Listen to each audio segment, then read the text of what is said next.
Hello and welcome to Nintendo Podcast System with myself, Matthew Gibson.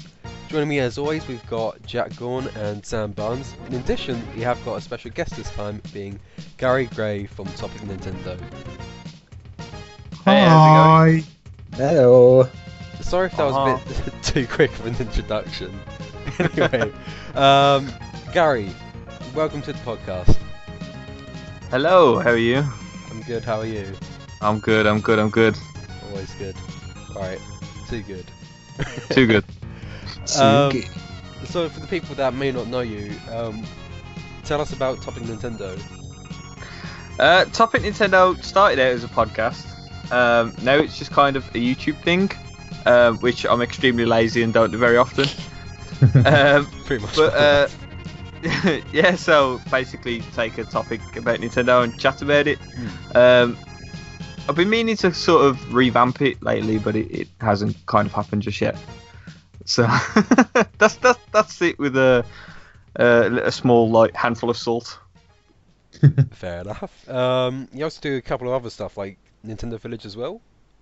Yeah, Nintendo Village is it's a site that I own in part with Phil Myth from P-Myth Gaming, and basically it's like a collection of Nintendo creators, be it YouTubers, podcasters. We should have some people doing artwork soon, article writers, reviewers, all that sort of stuff. It's just basically like a collection where people could get together, don't have to pay anything, and we just basically house a load of content. Good Sweet. stuff. Nice. Right. I like it a lot. In terms of what we've got on the show, we've got a fair amount of news. Nothing too big, but we've got a decent variety. And then of course go into what have we been playing, and then wrapping up with our typical shout-out sections. Before we head into our news, Gary, what is our intro music? It's good. I did put anything off F-Zero, but I did put in brackets Big Blue, so I suppose it's going to be Big Blue off F-Zero. Probably. Yay! Right. I like that one. Big Blue's a good track. Yes. Like that. Anyway, with that, let's head into the next section.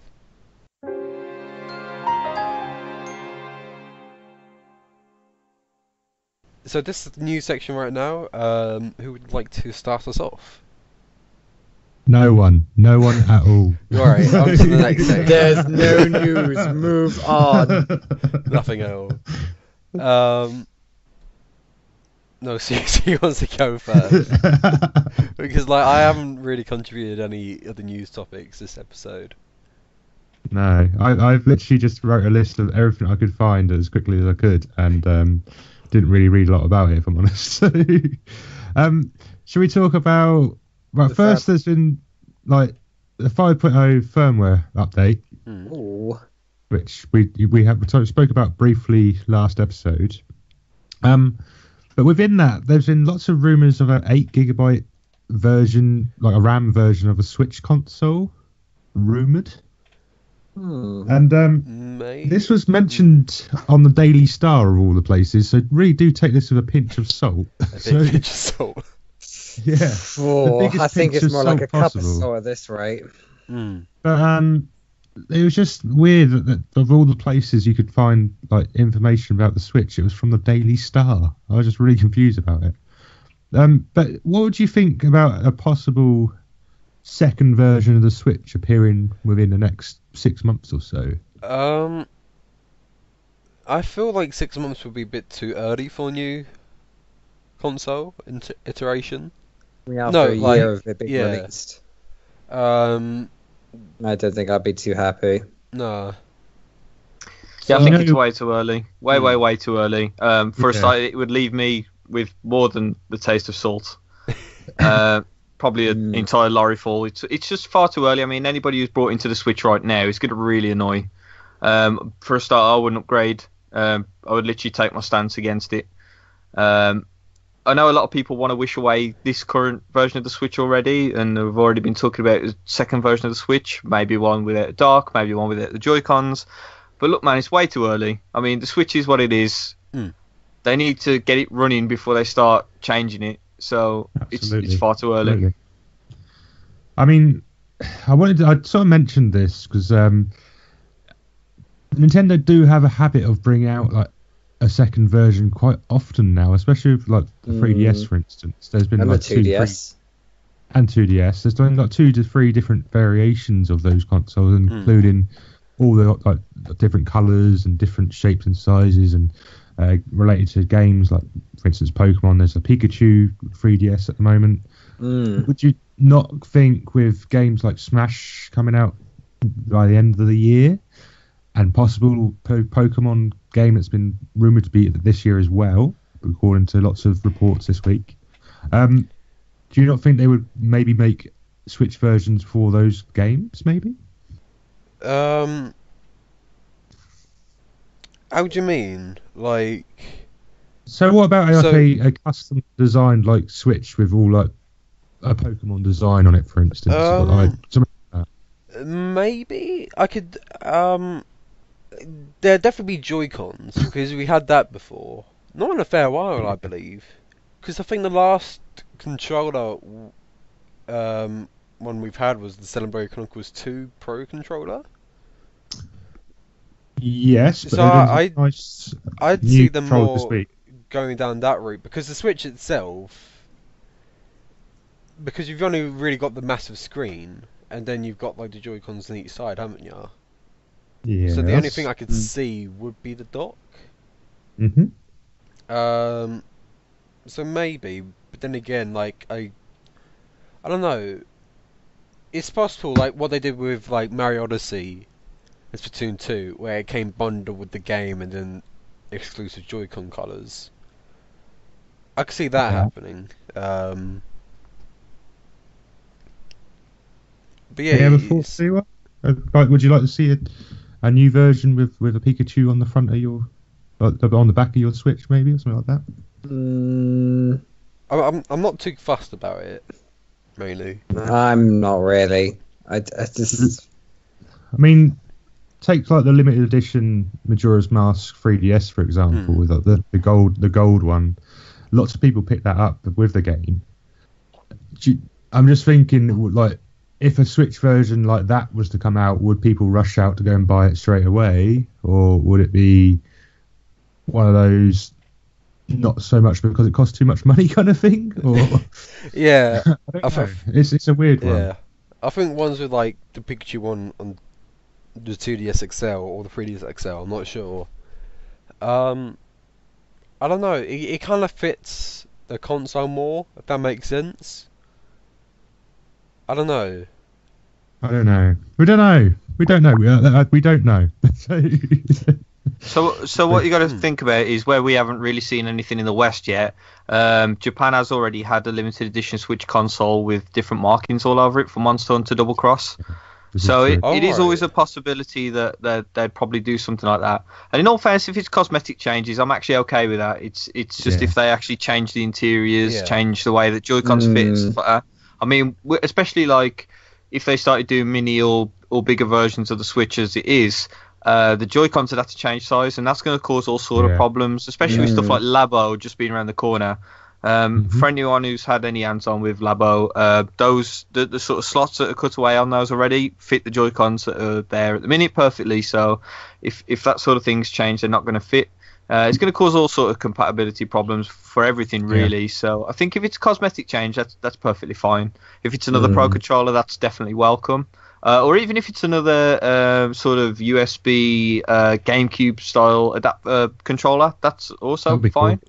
Yeah, we don't necessarily need all these different like GameCube adapters and stuff. They could literally just put the internals of a Pro controller. I mean, Hori do it enough with their wired controllers, and just make another new GameCube one of those. Maybe put a nicer thumbstick on it this time though.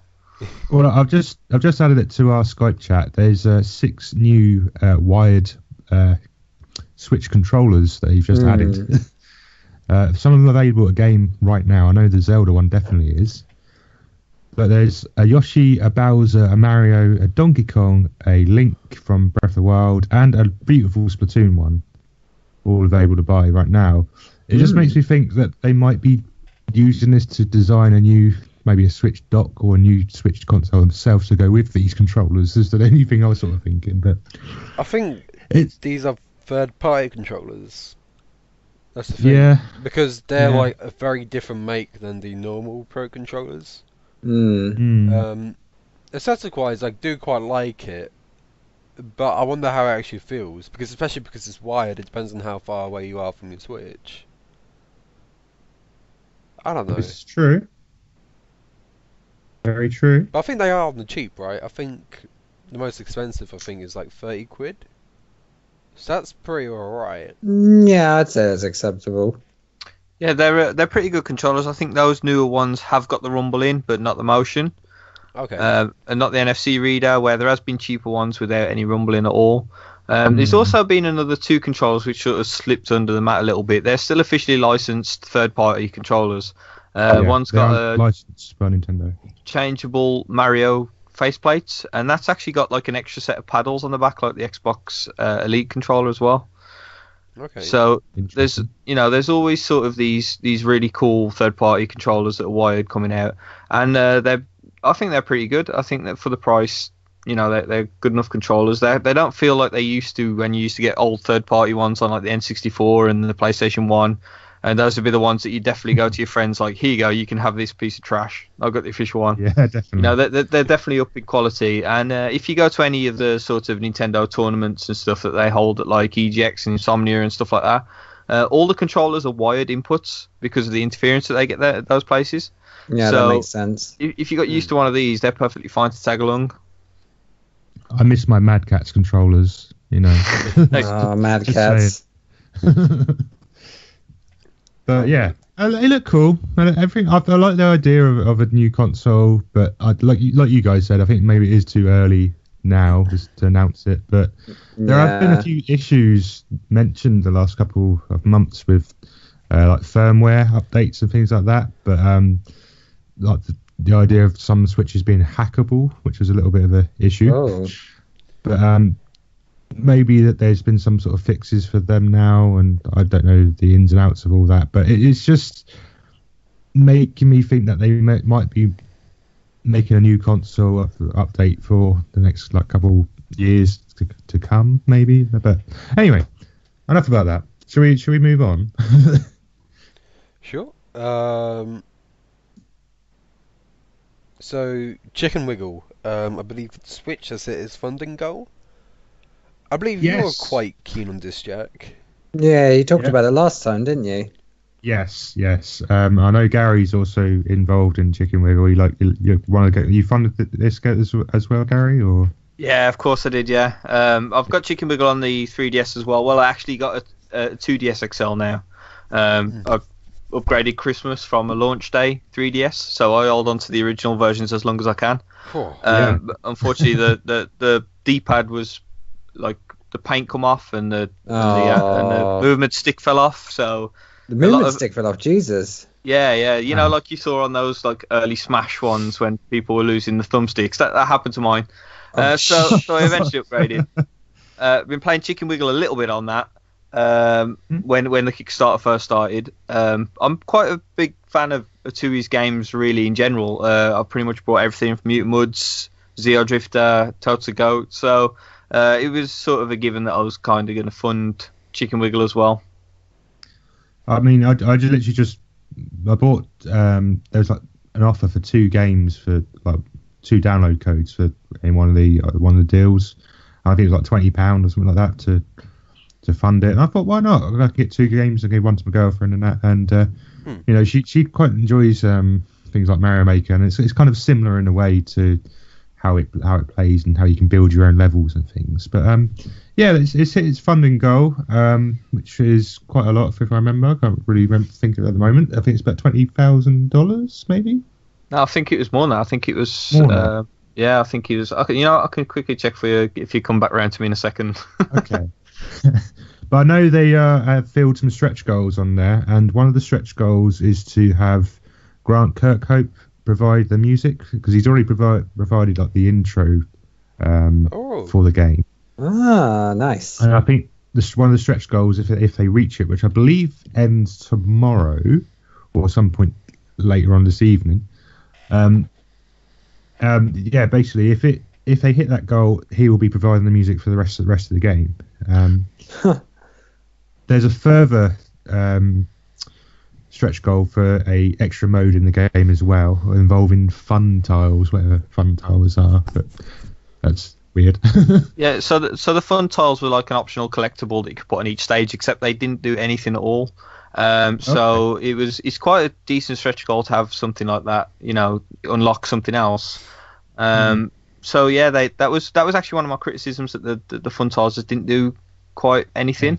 But I mean, you get this in Mario Maker anyway. You get the true ending levels where people have to find a key to get through a door to get a power up before they finish, and it's completely optional, so it's not really that bad. But I'm just looking at the pledge the Kickstarter page now. If you're going in dollars, you wanted $30,000, which was £21,290. I went far off then. Yeah, it's fully funded now. The first stretch goal, which you were just talking about, was $35,000, I think. Yeah, so it's still got a fair chunk to get to hit it, but it might do the last few. There's only 20 hours to go on this as well, so it's quite a lot of money for 30 hours. But 20 hours, we'll see. But it'd be cool if he could hit that, because he's got a new art style. It'd be really cool to have a sort of new soundtrack to go with it as well. Yeah, it'd be cool. That'd be cool. Nice. Anyone else picking it up, Sam or Matt? I don't know. I'll give it a little while after launch. Yeah, fair enough. It's a pass. I've heard good things about people that had played it though, and I am happy that he's getting a second chance on Switch, because the 3DS version didn't do all that well.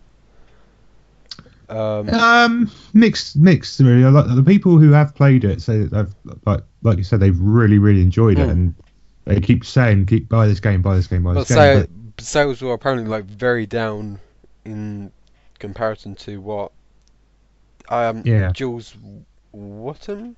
I'm not sure. Hold on. He did. I know I butchered that name. He did speak about sales this week on his Twitter page, actually, which was interesting. Anyone who doesn't know, there's a spring. Sorry, Matt. What was that? Jules Watcham. That's it. Yeah. You're butchering the name again. I know. I'm sorry. Anyone who doesn't know, there's a spring sale on the Nintendo eShop at the moment on the Switch. I don't know if it's on the 3DS as well. Probably is, but probably. On the Switch, though, there's lots of games discounted, and a few of Jules' games is actually discounted at the moment. And he's mentioned that I can't remember what game it was it said, but there's one game that he's got more sales in the first day of the actual sale starting than it has for the entire last month. So. He's actually just updated that as well. The game in question is Geodrifter, which is like a retro-inspired Metroidvania. It's like a short, snappy sort of Metroidvania, and he's just updated it. I think he said that in the last 3 days of the sale, it's outsold its lifetime on Switch so far. So that's crazy. But this all comes down to the discovery issue that we got on the Nintendo Switch's eShop at the minute. So when that's sorted, all these games will sell a little bit better. But I actually highly recommend picking up Geodrifter and Mutant Mudds. It's not in the sale, I don't think, at the minute, but it's worth its weight in gold at full price. So if it's ever in the sale, don't hesitate for Mutant Mudds. If you're a fan of the SNES and kind of Mega Drive-y platformers, then it's definitely one to pick up. I mean, while we're speaking about the sale, there are some really interesting games on sale. ARMS is 33% off from what I saw. Third off, nice. Which is quite a decent time to pick it up, I believe. But there's also sales on Skyrim, which has also got a decent chunk off of it for a full price game, and Doom as well. See, I'm quite surprised about those two, going on to sale so early. Me too. Unless they're trying to maybe draw more people in, earlier with bigger titles like that. I still question why ARMS has been full price since the start. I just don't think.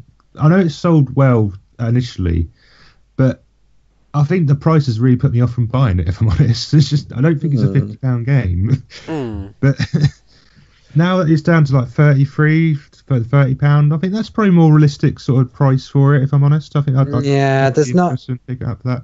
There's not really it has much more than just like the main battling features and then doing the championship. I get that there's a couple of mini games and stuff. There's a lot of stuff getting added like, every couple of weeks though. They're still constantly adding content. Yeah. No, ARMS has stopped content for a fair while, I believe.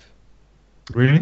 Yeah, like Splatoon 2 is still getting like new stuff. I'd say until the Octo expansion, but ARMS still receiving patches and stuff. Yeah. And they've got the party crashes going on, which I think adds a lot of replay value to it. Which are pretty much just lengthier Splatfests, basically. Yeah. But I do think, it stopped with Dr. Coyle, who was the last character. Yeah, she was the last one to be added just recently. Okay. So do you guys like unpopular opinions? Are you going to say you dislike ARMS? As long as you don't say Sonic's awful, then you're alright with Jack. Whoa. No, Sam, how dare you tend, I guess, to speak falsehoods just for the sake of I give him face. freedom of speech. Do you guys like drama? Go on. Okay, right. Party Crash is a million times better than Splatfest. Wow. Oh my God. That is my first statement, and the reason is Splatfest Turf. It's stuck to Turf War, and Fair. Turf War is by far the most dull mode in Splatoon. So I prefer all the competition-based ones.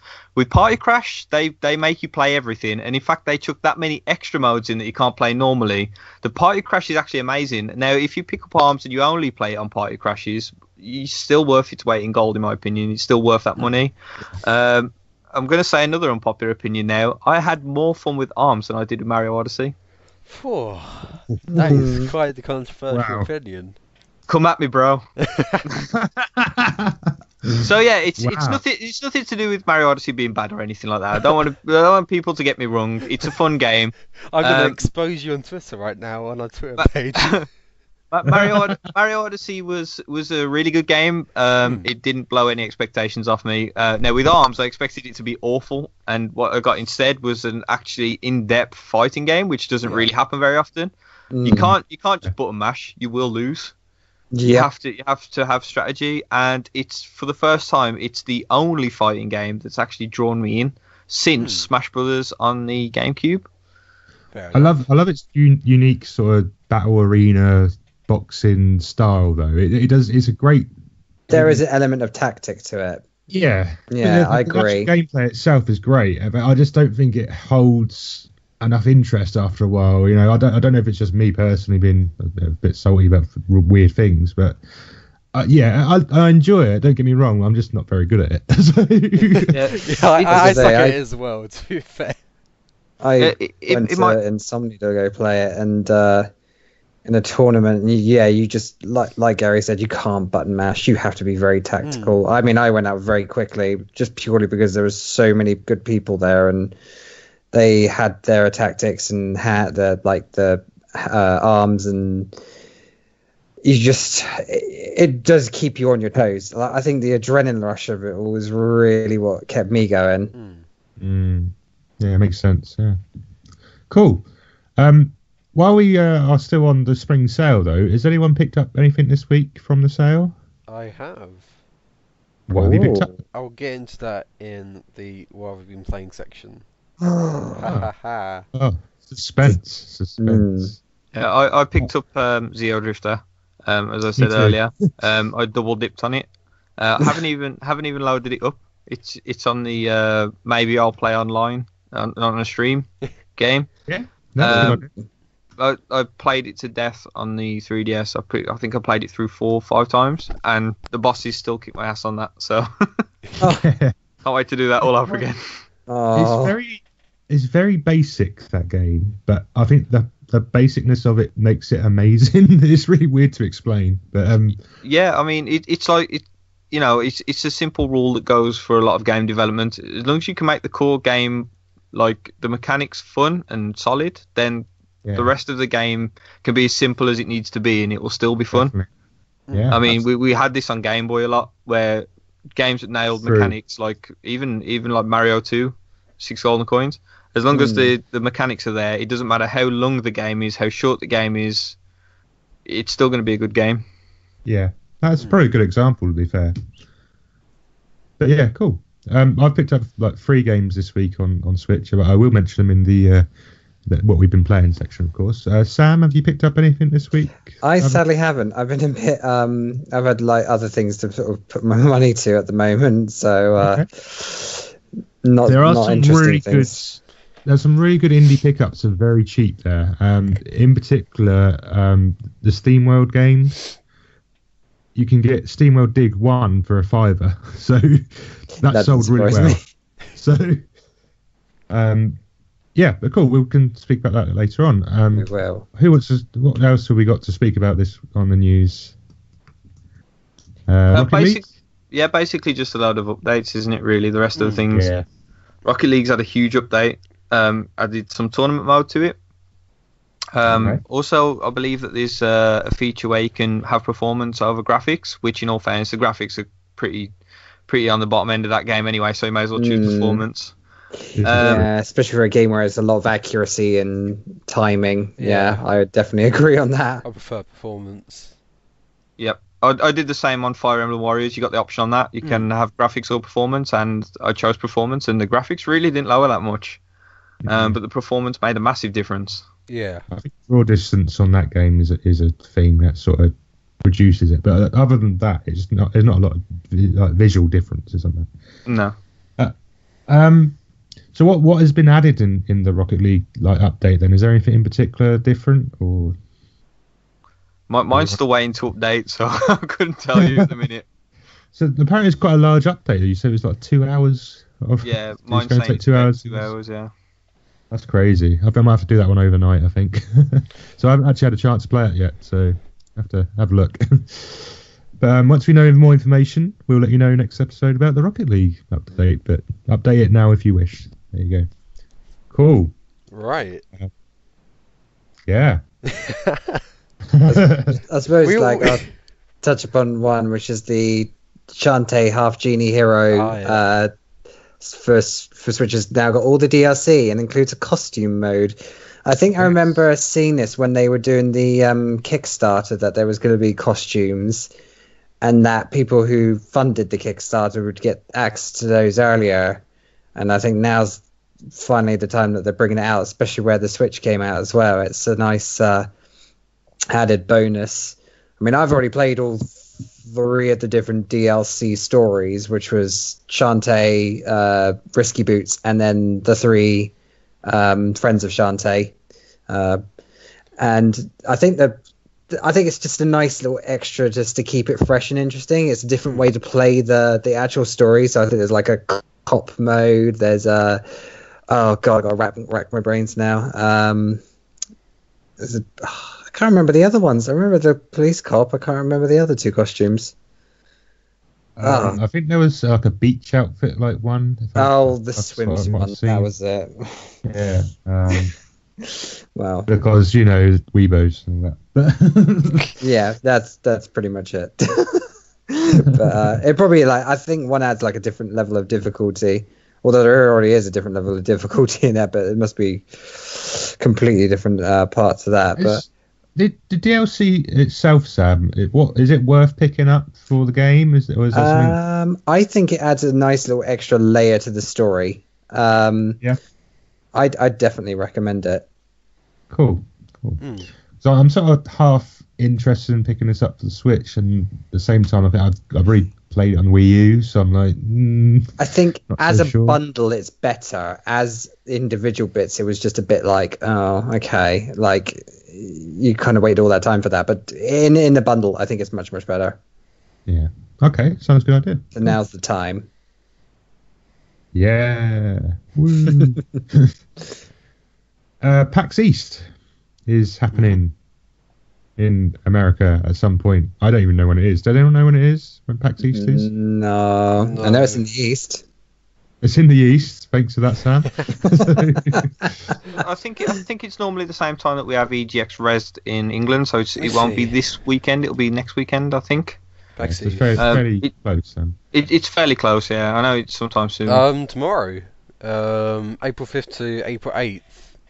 Oh, there you go then. I was wrong. Ta-da! So probably if you're hearing this as soon as this comes out, which is hopefully April 5th, if everything goes according to plan, on YouTube at least, then yeah, we'll be That's just having... jinxed it.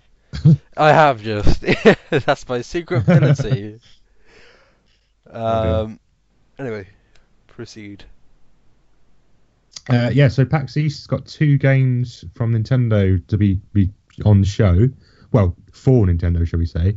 No More Heroes will be one of the games on the show, and Dark Souls as well. Oh, Dark Souls. So I do really want to try both of them out, because I've not really seen much of No More Heroes, if I'm honest, and Dark Souls is just Dark Souls. But I want to see how it runs on the Switch and how different it is, kind of thing.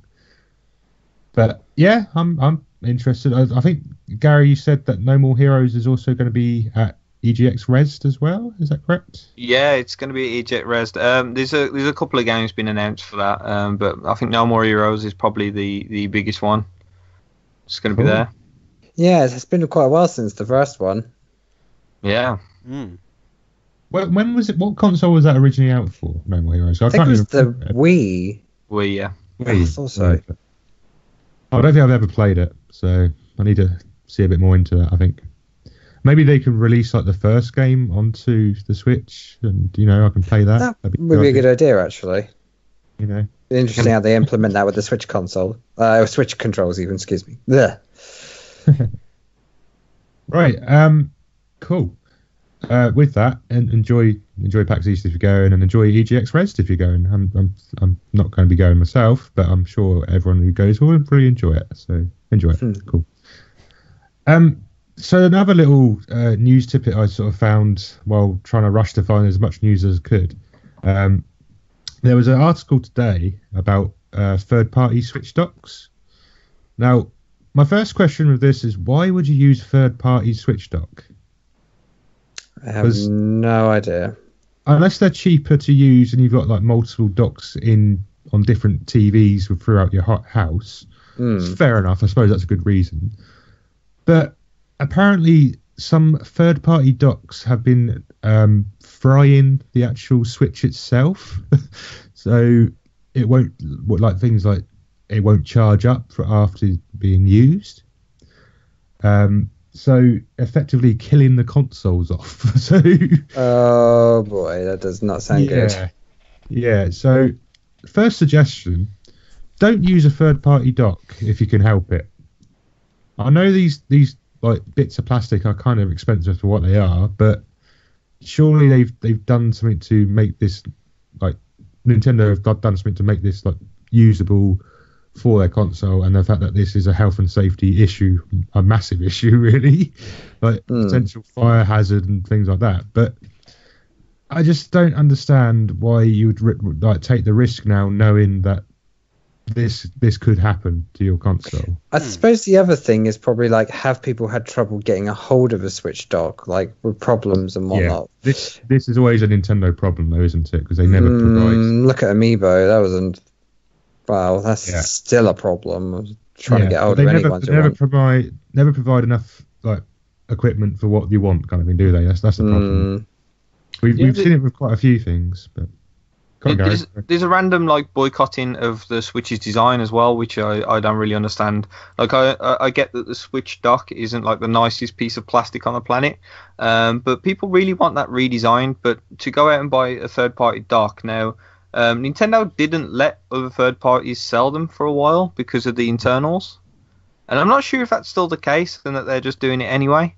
But I reckon they're just done anyway by the sounds of it. That's the thing. It's one of those like strange ones where I haven't even considered buying any sort of third party Switch dock or sock cover or stickers or anything to cover that dock up because to be honest, didn't trust them, and I'm really glad I didn't now.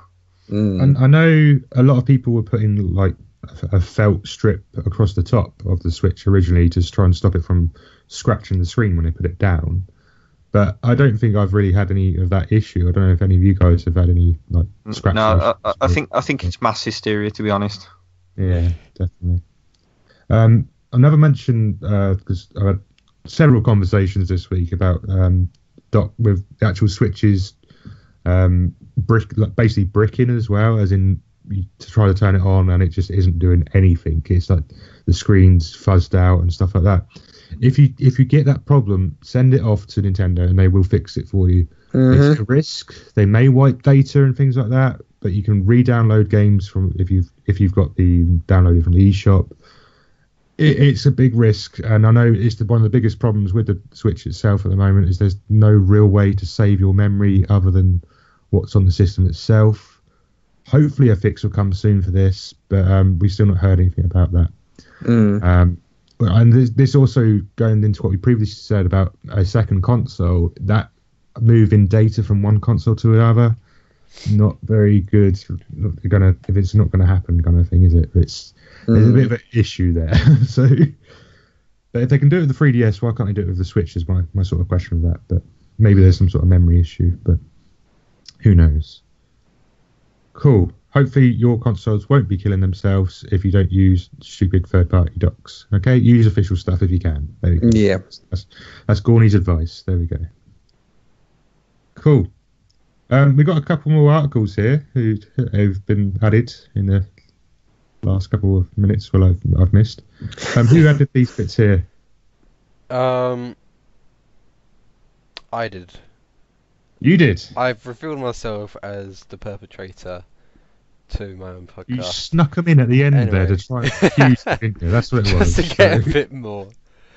Well, the first one, Nintendo Switch has now sold over 4 million units in Japan, which is just another thing to mention about the Switch. It's crazy, yeah. That's pretty much all I can say about it. It's as of 25th of March 2018, 4,037,144 Switch consoles having sold in Japan. Yeah, that's it, consoles. That's some really bad Japanese impressions. Thank you. I wasn't supposed to. How dare you make me out to be a racist? Anyway, that's pretty damn impressive. Yeah. Considering that's I'm curious. I'm curious to know how many of them have Monster Hunter on.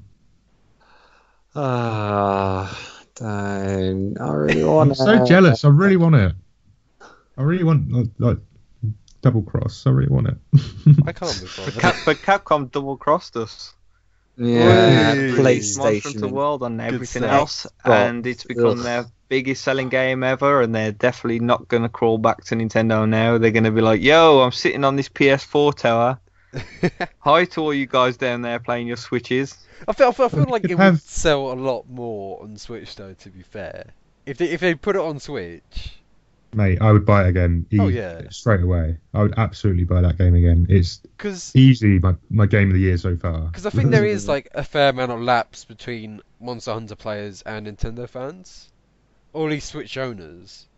Yeah. So I think the ability to take Monster Hunter World with you and just play it with mates in the bar. Oh yeah, that's it. That's the biggest selling point is the whole being able to play with friends in the local sort of aspect and.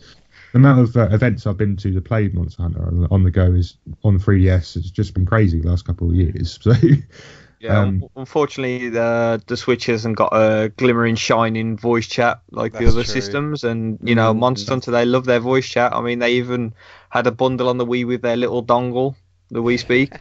And unless they did the same thing, it did, yeah. Except it made everybody sound like they were like possessed by a demon, but. They'd have to do something similar with the Switch, like some sort of USB like headset or something, because Monster Hunter Online with just text isn't so good. Like I played the hell out of 3 Ultimate on the Wii U, which had built-in voice chat, and then as soon as it transferred over to the 3DS, I brought 4 and lost interest, so I didn't buy Generations. Because mainly because of the voice chat. Yeah, I mean, I kind of got over that because, like I said, we played a lot of local play, but also online. If you're online playing at home, you're going to go on Skype or Discord or whatever anyway, aren't you? And you can talk on there. It's just not an issue anymore, I think, really. But at the same time, I can see what you mean, Gary. Like the text features on there are kind of just really dull, and maybe like the occasional you can put stickers and things on the new version, for instance. But you can customize what sayings happen when certain things happen. So, for instance, when you jump onto a monster, you can actually have it say whatever you want whenever you're jumping on. So lots of people have been customizing these quotes and things. So if you could do that for the double cross version, when it eventually does come here in the UK, you know, hopefully, if you can do that, I'll be fine with that. But like I said, we'd all use Discord and stuff anyway, and local play, you'd just be talking to each other anyway, wouldn't you? I just don't see it as much as an issue as it used to be, kind of thing. I play Monster Hunter with randomers. I don't have many friends who play Monster Hunter, so okay, it is quite a big issue. Well, you can play Monster Hunter with me. There you go. Yay! I've got a friend now. Thanks, Gordon. Yay! There you go. You got at least one, so very cool. I know Colin from not your topic, from Nintendo Voice also is a massive Monster Hunter fan. So you know, he'll be up for any games of Monster Hunter if it does ever come to the Switch. Please, Capcom, please. But anyway, yeah. Sorry to invade your space there, Matt. 4 million units. Yay. And the other one I wanted to talk about, I think it's less about the news itself, but more about what I think about the topic in general. So basically, the headline is from Nintendo Life: UK retailer game sees revenue rise thanks to Switch, but profit is down year on year. It's hardly a surprise though nowadays. Yeah, so like I think it's important. Like I just want to like hear your thoughts on like what you think of like today's like video game market in terms of retailers. I think that could be quite an interesting point. I mean, I can already touch upon a point on there. I'm sure Jack will have seen it as well. HMV in Southampton is closing down. They used to sell games and things, and it just makes you think, like, as soon as people start dropping out of these different markets and things, it just leaves you less and less to go. And are we going into just a totally virtual selling point and buying online and stuff? Which I don't like, because I like to be able to have a physical copy of things. I don't know. It just feels nice to know that if something happens, I have a physical copy of the game rather than just a digital copy where if that is gone and there's a problem, it is gone forever. Not that probably happened, but I don't know. It's kind of a thing for me. Yeah, I can kind of understand what you mean in a way, because you're only going to be able to download games as long as their servers are on. So we're talking like 10, 20 years or so. Like they might turn all the servers off and say no more of that. You can't download it anymore. So if you've got loads of physical games, you'll still be able to play those exactly continually. But it's like. I can see what you're saying. Like, you prefer physical. It's nice to have, but digital is just so much easier, especially on the go. If you're taking on the go. I think another thing for me is the sharing of it. Like if you say, "Oh, like have you played this?" and someone goes, "No," it's like, "Oh, here, borrow mine." Like, there's a good sharing aspect. It gets people into games. They go, "Oh, I'll get my own copy. We could play together." And that's what I mean. It just kind of it creates more of a community. I mean, to be fair to PlayStation and Xbox, there's lots of being able to share games between like family members, and in some cases, I know on the PS4 you can basically do a screen share. Yeah. Where you can play a two-player game, but like the controllers swap between locations.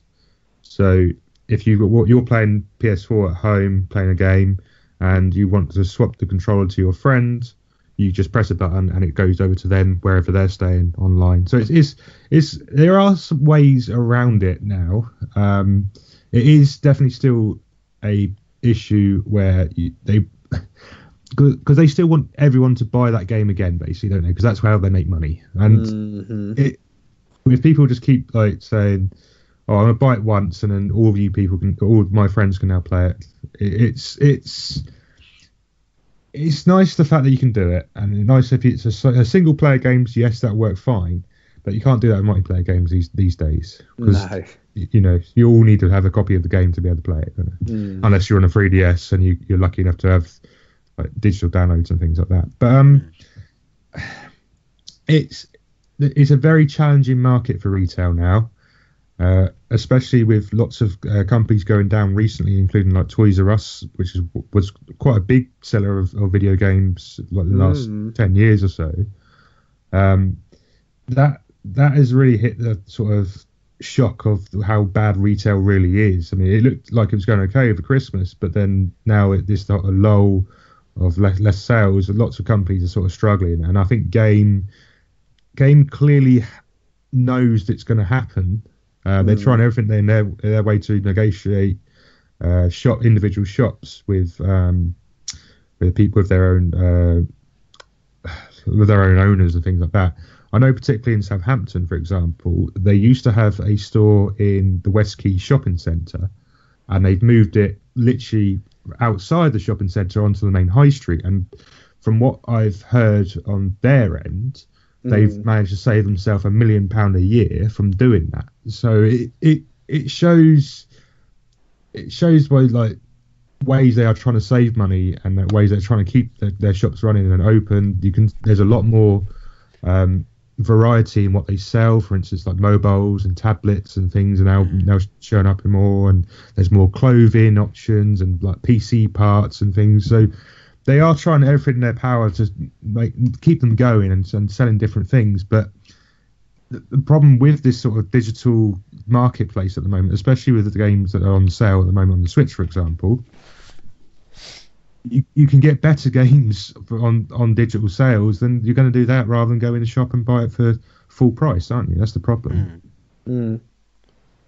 So as much as I'm not the biggest fan of Game ever, but I do know a lot of people that have worked there and still shop there, and I don't want to see them go.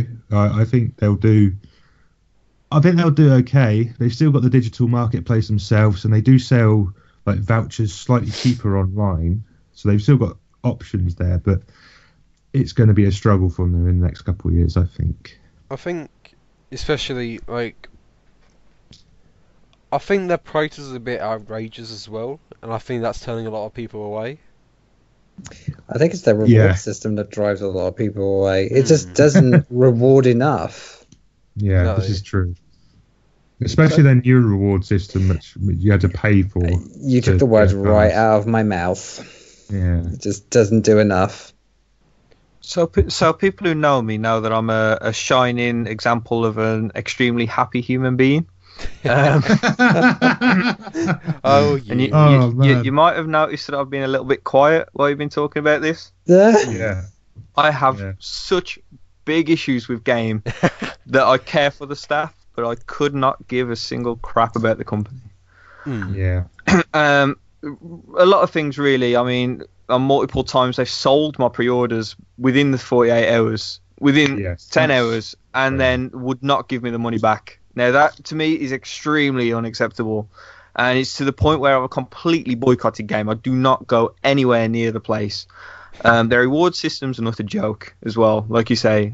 You pay for the card, you collect the points, except if you go to Smith's Toy Store, you'll get the games for £5 cheaper anyway. So for a year's worth of points, you just saved yourself a ton of money by going to somebody who actually sells games at a reasonable price rather than adding money onto the recommended retail.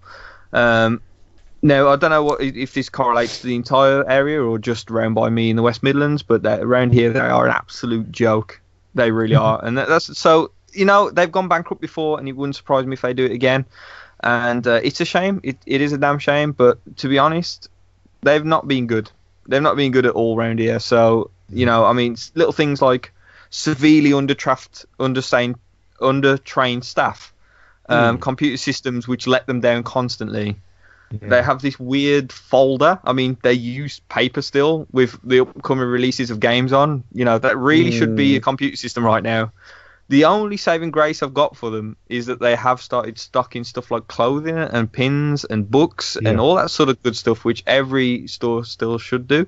Except these little pins like this that's right on my hat now, they charge £5 for one. I got this for £1, the same pack from Smith's Toy Store. Yeah, exactly. You're talking a 500% price increase. How is that plausible in any sort of situation? Yeah. So this is a mini rant, because if I had my actual one, we would go to like 4 hours and the podcast would be called Someone Gets Angry at a Game. So, unfortunately, it is a bit of a bad situation. But to be honest, they are sort of turning up to their own funeral with their shovel in hand. So it's a shame. It is a shame. Like, I really do care about the staff. You know, I've got friends who work for Game. I've had friends that are managers at Game, and I tell them the exact same thing that I'm telling to you guys right now, and the exact same thing that I'd tell to anyone that I meet. Their company structure is utter stupid, and they really don't know what they're doing. They're not going to fight the big guns.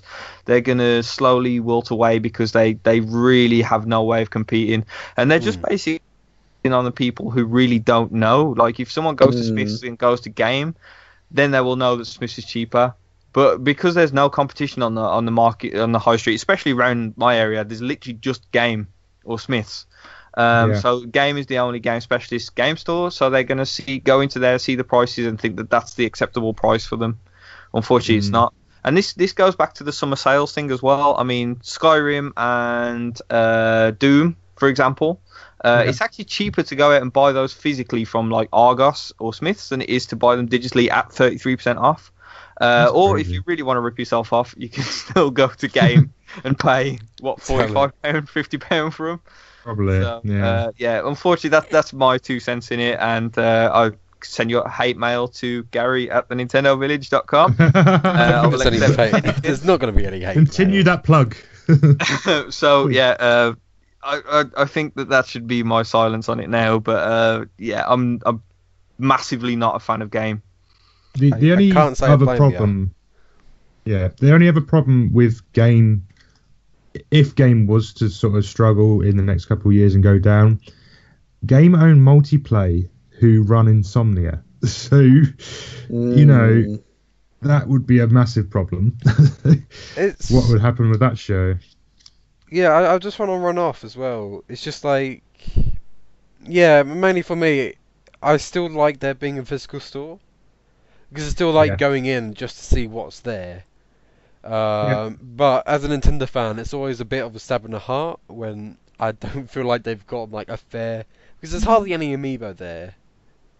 Or at least I feel like there's not as many as there could be. I agree. Or like at least enough Nintendo exposure. Whereas compared to like, you know, all the other places like Xbox and PlayStation, you know, there's many, and like that's so important because like I think for a lot of like the casual audience, that's what they're seeing. So they're saying, oh, there's a bigger presence of PlayStation and Xbox, but there's not much Nintendo. So that's may not sit well with it. I don't think that's entirely Game's fault, though, if I'm honest, Matt. Because Nintendo also needs to supply them with more stuff at the same time. Fair point. If they're not willing to help them push onto the stores or pay for it, it's not going to happen. So, but I don't think Nintendo really needs to. The fact that they could sell it on their own website and they still sell quite well on there at the moment. They also have lots of issues with Amazon at the sounds of it at the moment as well, which is very odd. But I've heard rumblings of that, yeah. Talking about what you were just saying about Amiibo not being in the store as well. An interesting video I watched this morning actually from Arlo. Oh yeah. The Muppet character, kind of like Nintendo player. He does good YouTube stuff. Channel. Yeah. Very odd, but very good. He spoke about the Amiibo problem, the fact that there's lots of Amiibos out there, but you can never get hold of them. And he videoed his local store. I believe he's from America. I think it was possibly a Walmart or something like that. He videoed his like local store and how many Amiibos are on the shelf, and you can only get like the odd Waluigi here and there, and maybe the odd like Princess Peach or whatever. But it's like there's a massive shelf of Amiibo, with only 2 amiibo on it. So it's like it really puts people off. I think when you see things like that, and I don't know if that's one of the reasons why they try to reduce it down now. I don't know if that's a problem going forward, but yeah, I mean a lot of retailers in the UK have all stopped stocking amiibo altogether. Smith's Toy Store and HMV, as far as I know, don't stock any at all anymore. Game has some shelves, but it's normally full with just those rabbit characters which aren't amiibo. To be honest, this is totally Nintendo's fault. It really is. They don't stock enough. They don't make enough. That's it, really. Yeah. Always been their problem, though. They do really need like that one big amiibo game. To be fair.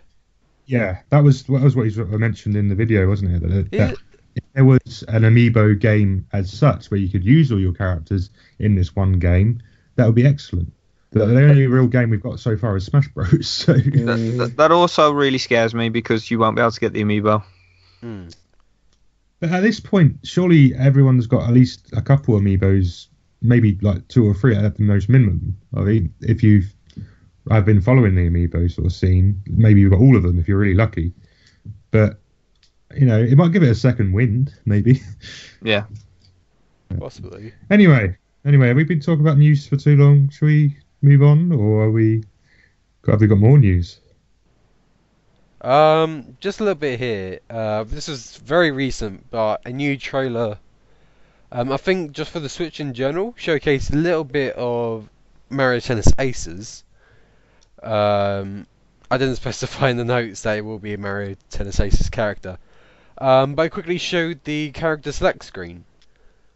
Okay. And I'm a bit, I'm a bit scared. Not like it's exaggerating, of course, but it's just like so showcase the people that we already know. It's like the basics like Mario, Luigi, Rosalina, Peach, but I also showcased Spike as a playable character, which is a character I don't think anybody cares about. I'm not sure. He was in Mario Party, and it was just like, I like Spike. Spike's a dork. He's not a dork. Wow. He's just not. It's not like. I saw this tweet. He's a little green gremlin with big lips and blue hair. That's a big blue flopped up hair. That's it. He's not even a fun goof, He's just an Egypt. I don't know. Not really an Egypt, but I don't know. It's just like people like Boo because Boos are just like quirky because it's like you turn, they get shy, they look away, they come after you. Whereas Spike's just like. Chain Chomp's a cool one, but we already knew about Chain Chomp. That's an off-the-wall choice for a tennis game, so I'm fine with that. Yeah. But I don't know when you could have people like Diddy Kong, Egad, Kamek, Birdo, all these other like really fan favorite characters, and you go with like bloody Spike. It doesn't sit well, Poor Spike. They're a very late iteration to the Mario World, Super Spike. Mario World, I believe, actually. Yeah. It's he can spit out big spiky balls. I don't know, but I don't know. And then the other thing as well, this is very minor, but that's concerned me quite a bit. Is so on the character select screen. So you have the renders of the characters that you choose. So it's just like the icon character basically. So like Mario is like a cropped image of Mario. But the thing is, it's none of like.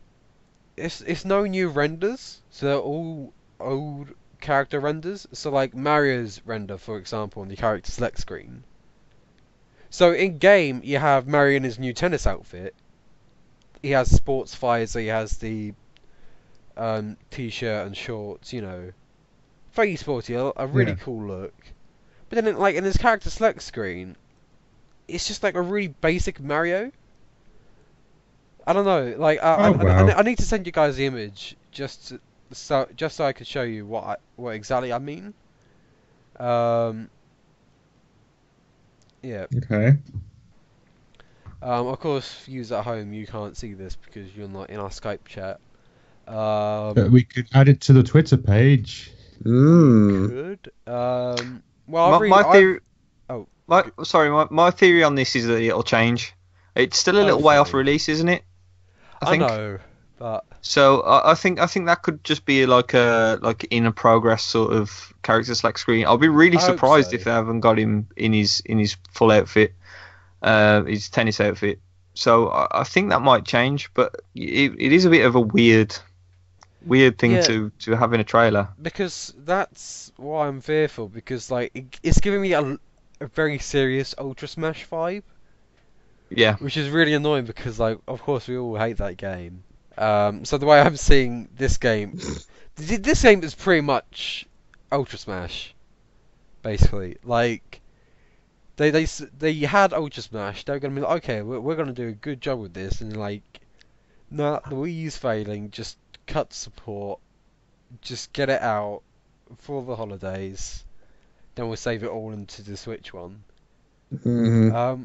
But I'm just hoping like, because it's stuff like Super Mario Strikers for the Wii. Strikers Charged. Yeah. That was fun because like you had a lot of crazy characters and a lot of crazy stages. You know, it wasn't so much about strategy. It was just more about like just having a good time with mates. Like you got a way to like just muck about with everybody. Like a lot of way to just fuck around with mates. Whereas like in Aces, like in the last Direct, they were going on for a fair amount like about tactics and stuff. Like, that's cool, but give me, like, the crazy items, like, the crazy special moves, you know, not in just terms of animations, but, like, you know, like, do you remember Mario Sports Mix? Right. I didn't really play it, if I'm honest. I knew of it, never touched like, it or looked at it. That was great, because you had, like, a lot of crazy stages, items, and then the characters all had their own special moves, each with their own different effects.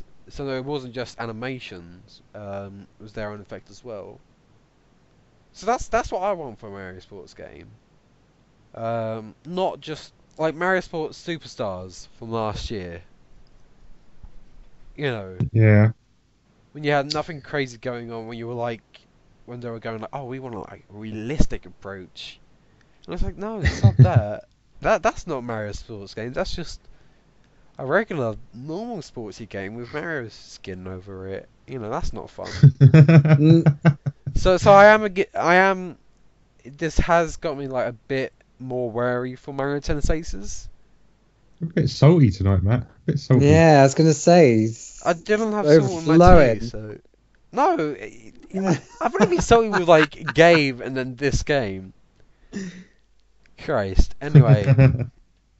Shall we move on? Shall we move on? Anything? We shall move on. Any last minute news? Last minute news. Matt is salty. There we go. Colin's salty. Colin's salty. Yeah, he is. Oh dear. Right. I think that wraps it up. So let's move on to the next section.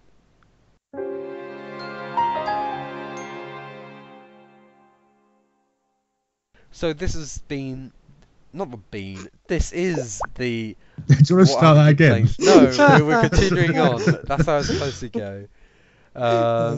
So, what's this GIF? Oh yeah, I've seen that GIF before. Wow. It's the new DLC for Legend of Zelda. Yes. Breath of the Wild.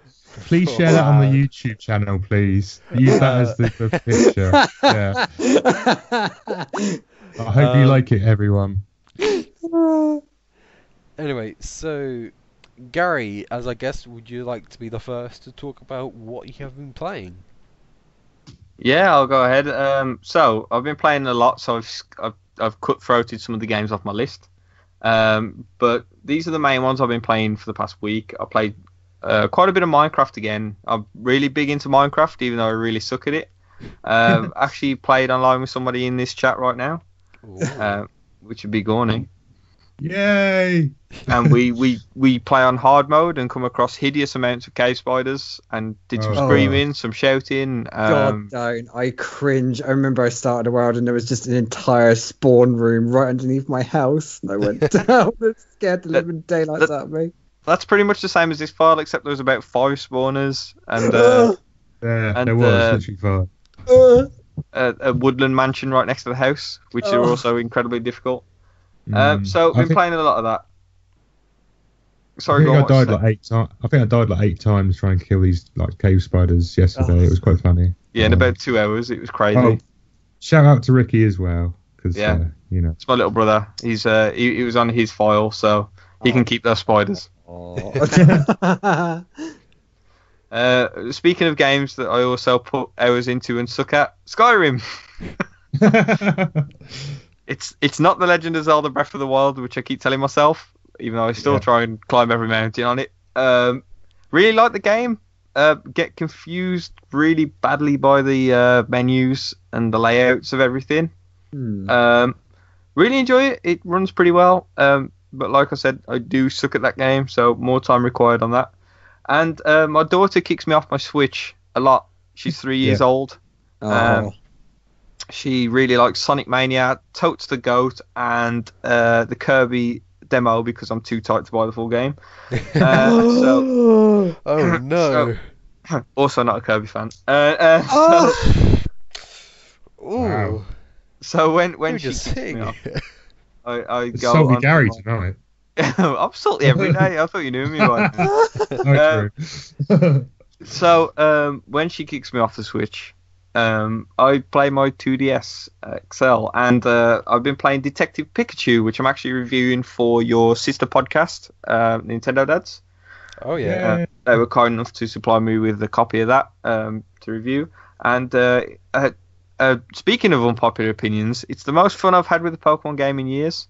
I wasn't a fan of X and Y at all. Sorry, Gorn. I know you talked about that last episode. I didn't like Sun and Moon and Ultra Sun and Moon as much either, even though they were much improved over X and Y in my opinion. But Detective Pikachu, it's nice seeing Pokemon, the characters be the Pokemon that they are rather than just a random encounter in the grass. Also, he's a big fan of coffee, so that also adds points in my book. He has a really weird voice, doesn't he? He does have a weird voice. You know, at first, like, I did a video on the Topic Nintendo channel, and I was like, I do not like this voice. I don't understand it. It's weird. I actually quite like it now. He's sort of so far removed from what you would expect Pikachu to be. It's actually quite funny, especially when he's hitting on human women, which is strange. But that does happen in it a lot. Boy, that sounds interesting. You know, he says these little awkward things like, "Hey, I've just been talking to some cuties who like Pokemon," and you're like, "Wow, this is a thing." Oh my god! So I actually really like Detective Pikachu. Also, the amiibo is impressive. It's really impressive. So at first I thought it was you buy the amiibo and you get a game with it, but it's actually the game sounds pretty good from what I've been reading and things about it. But yeah, it is. I don't know. It's and strangely the graphics on it are pretty good. Like the character models, they've got like a nice art style to them. They don't look like weird Pokemon humans like they normally do. They're really cartoonized and like they just look good. And I've actually been playing a game which I think I'm gonna take some wind out of someone's sails because I'm sure somebody else is playing this as well. SteamWorld Dig 2. Yeah. Except I'm playing it on the 3DS, 2DS. Yeah. It still looks great on there though as well. To be fair. Yeah, I've pretty much finished it on the Switch version, and then I stopped towards the end because I got swamped with doing reviews for other indie games, and so I've managed to bag a review copy for the 2DS, and it's nice. It's really good. It's the same game essentially, except the map is on the bottom screen, which is actually incredibly handy, really handy. The graphics are a bit muddy, a bit pixelated, not so good. And we've all seen these like hand-drawn games when they get transferred over to the 3DS, like Rayman. They don't look quite as good. SteamWorld isn't as bad for it, but it is still a little bit on the blurry texture side. But the game itself, you cannot fault it. It's absolutely solid. People say it's Metroidvania. That Metroidvania now basically means you can just walk left in a game. This one you could go up and down as well. Solid platforming, exploring, everything you could possibly want really from a 2D game. So I highly recommend that. Really fits 3DS and 2DS down to a T. Yeah. So it's on my recommended list. I think that might be in this summer sale, which I think people have only got like 2 days left to buy things. Mhm. So if you still have a 3DS or 2DS that you love and you want to play some games on it, then Detective Pikachu Steam Mod Dig 2, highly recommended. Cool. Good to know. Nice. And that's pretty much it. That's all I've been playing, unless you want me to go through all the other little games. I've been playing Rocket League a bit more. Also suck at that. But it's kind of weird. It's the hardest game to get into ever, but once you start to get into it, you feel like you have a bit of a Neo from the Matrix moment, and you can see exactly it's really addictive. Yeah, it is. And I still don't understand the menus on that either. I've got a thing with menus, I think. I'm just impatient. That's another game I can play with Gary, so that'd be cool. Yeah. You know what? Saying that though, I've never seen friend matchups other than private lobby. Can you just join a friend who's on a normal match on that? Yeah, you can set up the private lobbies as well, and you can play with Xbox players and PC players, which is quite one of the best bits of that game for me, because I've got a lot of friends who play on PC on Rocket League, and I like playing on the Switch against them. One in particular, I went around my friend's house who's an Xbox player. He was playing it on there, and I was playing handheld on my Switch at the same time. It's just so fun to do. Yeah, it's really cool. But you can only do private matches with that, which is annoying. Yeah, that's what I was guessing. But it's going to be cool when these crossplay things, especially Minecraft when Realms comes in. Yeah. It's going to be so cool to be able to play with the Xbox people and stuff. And I can pretend I've got more friends. Really haven't, but I can pretend I have, and they've all our Xboxes. Okay. Cool. Okay, who wants to talk about what they've been playing next then? Anyone? I'll go. Oi. Mine are kind of like two complete contradictions of each other, which kind of come into the story in a second. So I've been carrying on playing Bayonetta. I love playing Bayonetta. I've always enjoyed them. I mean, Gary, I think you're bad at double dipping. I've quadruple dipped for Bayonetta and double dipped on Bayonetta 2. But I just love the story, and the fact that I could just take this out on the go or play it at work just kind of makes it all the more like, oh, that's awesome. Like I could just kick back and relax and just like do some like dodging and shooting and destroy some demons and angels.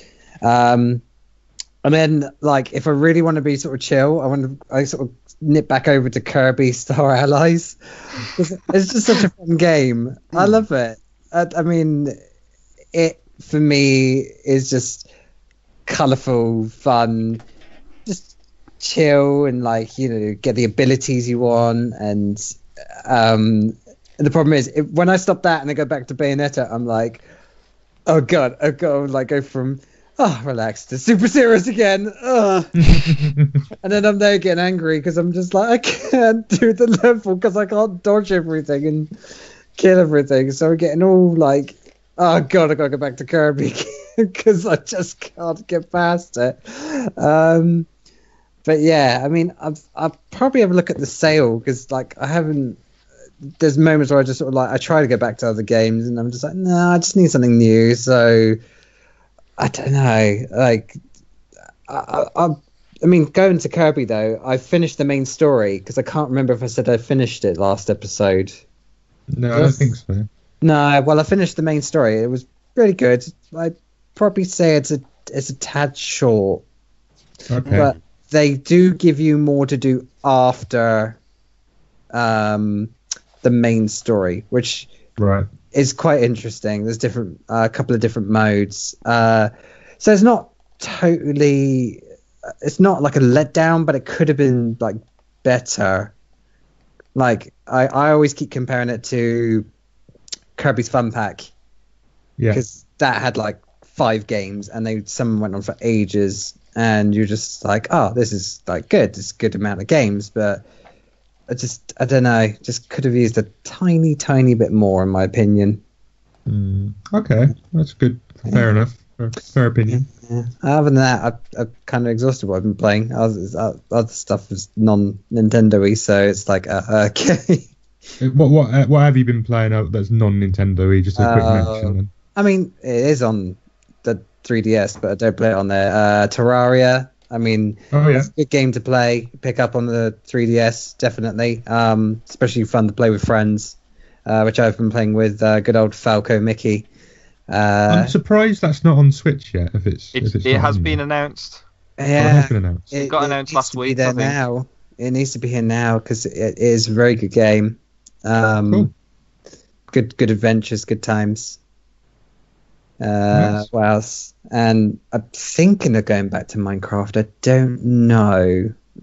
Maybe we should make a server and join and play it on the Switch. You know. Maybe me and Jack could bully you into the cave spider trial. Yeah.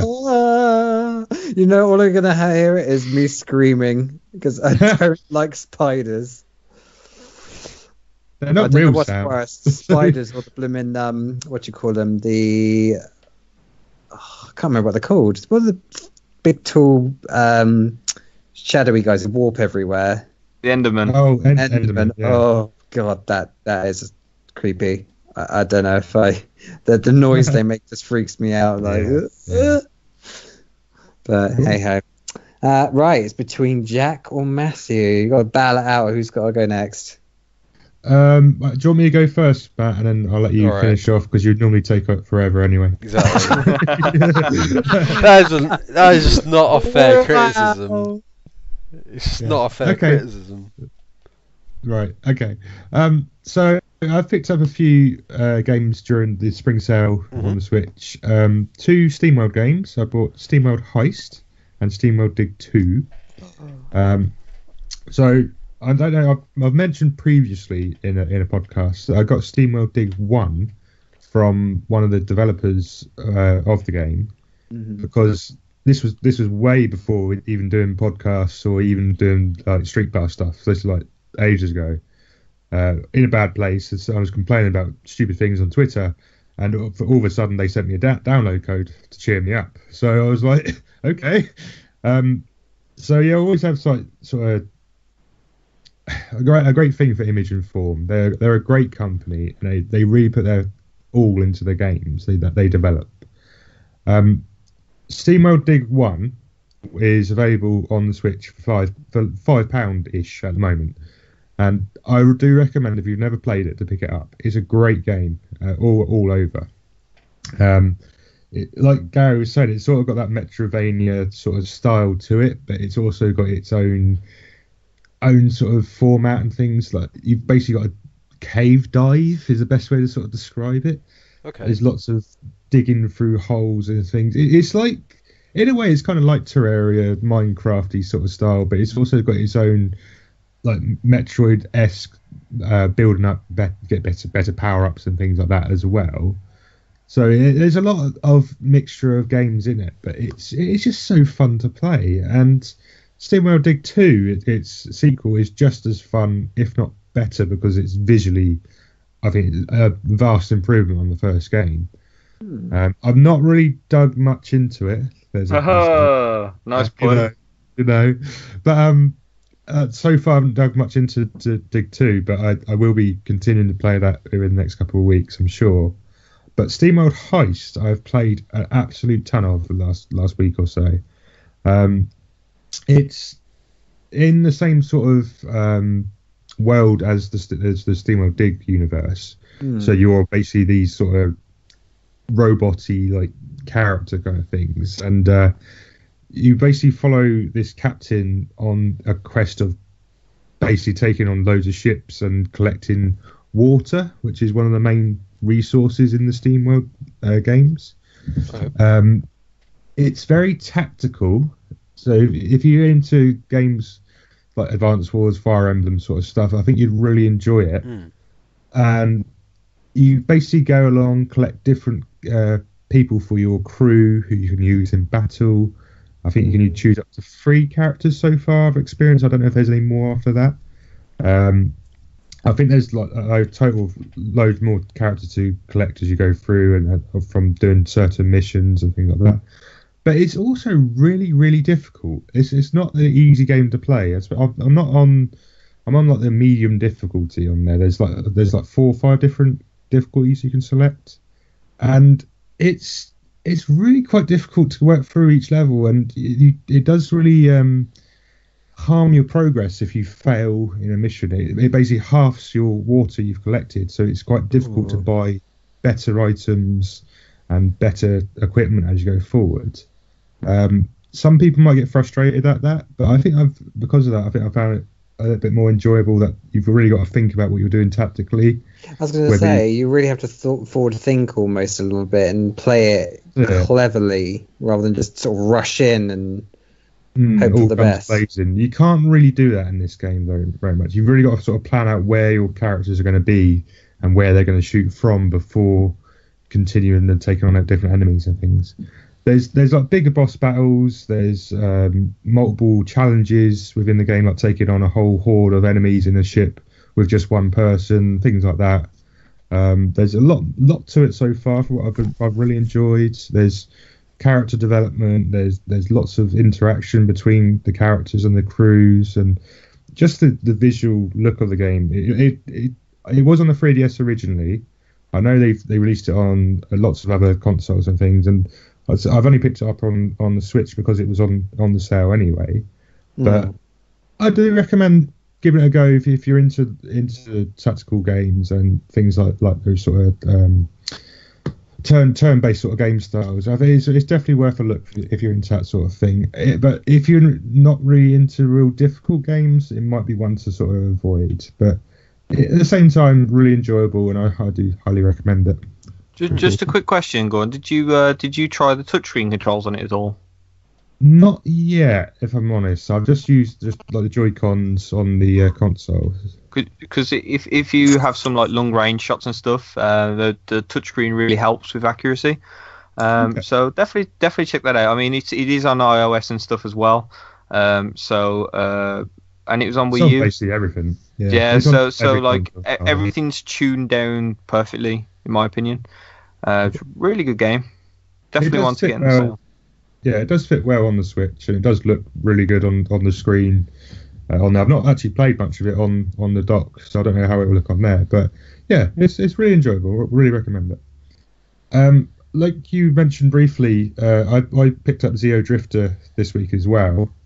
Sort of a very, very basic Metroidvania game where you are this little spaceman character in a very pixelated world, but it's just so simple. It's very basic to what it does, and you've literally just got a little gun which squirts out little white pellets. Is the best way I can describe it.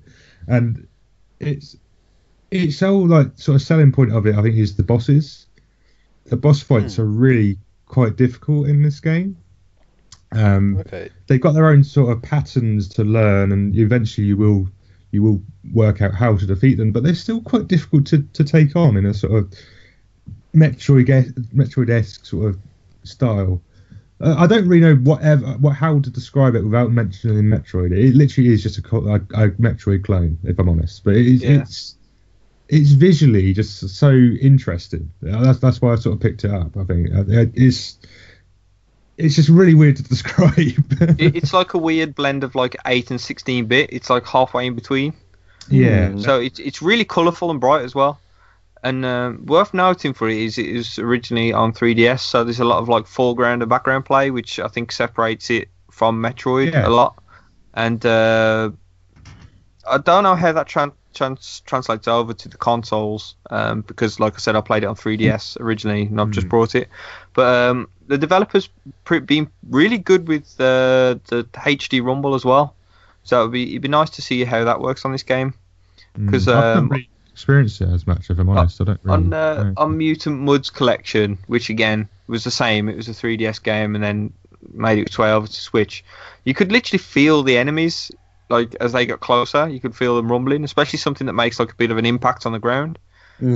So that's the reason why I brought it again, if I'm being totally honest, is because I really like the 3D Rumble stuff, and so yeah, I want to see how that goes. But it is a nice little game, like you say. It is a sort of like really sort of feet firmly in the retro sort of style. Yeah, definitely. I mean, the best sort of way to describe it is basic but brilliant. So it's worth a look if you get a chance, definitely. As Gary mentioned, I also been playing a bit of Minecraft with him yesterday. It's a bit weird always coming back to play Minecraft again. Because you sort of got to try and learn how to do things all over again, because I can never remember any of the like recipes and things and where to start and where to go. I'm like, I was so indecisive yesterday what to do, because I was like, well, I can make this, I can make that, I can make that, I can do this.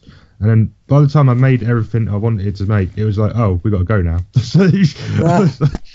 But I did show, because we were on with Ricky, and basically I was just trying to show him as much as I could, because he's really inexperienced with Minecraft from what I know of Gary. I don't know if that's the best way to describe it. Yeah, he's the sort of guy who's brought a lot of books on it and not read them and not really played the game. So he's in that stage of like preparing to play it, but not quite got there. Yeah, that's it. The best way to describe it. But so I was sort of showing him bits and pieces yesterday, like rails and golden rails, and a bit of how to make TNT and how to set things off and stuff like that. And it was quite fun to sort of showing a newbie Minecraft for the first time, I suppose, which was pretty cool. But Minecraft's Minecraft. You can go back to it and build things and destroy things, and come back anytime, I think, with that game. Also, Jack, I'm sorry to call you out, but you're a liar. You knew exactly what to do on Minecraft. You filled the house up with TNT. That was the first thing you did. I was going to blow it up, but I thought, no, I better not. Other than that, I think that's all Nintendo-wise. I think I've played. I still want to get out. I got the SNES Mini a few weeks back, and I've only played it for about half hour, so I need to come play that a bit more. But I have been playing a lot of Monster Hunter World on Xbox still. I've been battling with the Devil Joe, which is the world eater. Pickle. Everyone seems to call him Pickle for some reason. Pickle dinosaur. Pickle dinosaur, yeah. That is the best description I've ever heard. He basically looks like a pickle, and that's why everyone calls him Pickle. Angry glowing red pickle. Yeah, very angry. I watched a video on him and against every new monster, or all the monsters in Monster Hunter World, and he basically just can't be beaten. He just obliterates everyone, ragdolls them. It's so funny. He can be beaten. I beat him. I meant monster versus monster. Right, yeah. He's against other monsters. He's very tough. He beats everything basically. Mm-hmm. But yeah, he's pretty fun. Pretty nice little thing to add extra monster. A lot of people have been complaining that there's not as many monsters in this game compared to previous iterations of Monster Hunter. They'll bring them in. Yeah, like they say, they can add them in whenever they want, really, can't they? They can keep adding more content as they go, like they've added this Devil Joe guy. But yeah, it's fun still. I'm still playing through it. I've got through like all the low level rank optional missions in it now, and I'm going through all the high rank stuff. Just lots of grinding to get better armors and things like that. But still waiting for Capcom to put Monster Hunter on the Switch, please. Please Capcom, please Capcom, please Capcom. Mm-hmm. Now I'm going to mention another game for Xbox. This could get ranty. Because, oh my god. Oh dear. Oh no. Just seeing what it is, and yeah, I can see this going sour. Right. Sea of Thieves, right? Which is Fake Rare's new game. Fake Rare's? Ooh. Well, because most of Rare have actually left now, and they're now work ukulele and stuff. So they're the real Rare, whereas Fake Rare are still left over Xbox. There's like one guy left from the original Rare team. But they've now finally released a pirate game after 25 years of trying to make one. And I was really excited for it, actually, when they first announced. And I've done loads of betas and things recently. Mm-hmm. A few of our friends have been playing in the betas and said it's really enjoyable. Everyone should try it and pick it up. So I was like, okay, I'll pick it up. £50 on day one to buy it. I was like, okay, that's quite a lot, but I'll give it a go and see anyway. So I get in after work. I buy it. I get onto the actual Xbox, and they all downloaded, all fine. Like, happy days. Log in. Okay, gets a character select. Can't select a character. Okay, weird. Pressed it again. Servers crash on me. I was like, oh. Then it tells me all new players have been basically blocked for the next 5 hours from entering a game because they had loads of server issues on day one. So I was like, right. So I just spent £50 on a game I can't play. so really annoyed at it, and I waited around till like midnight when they eventually opened the server to everyone again.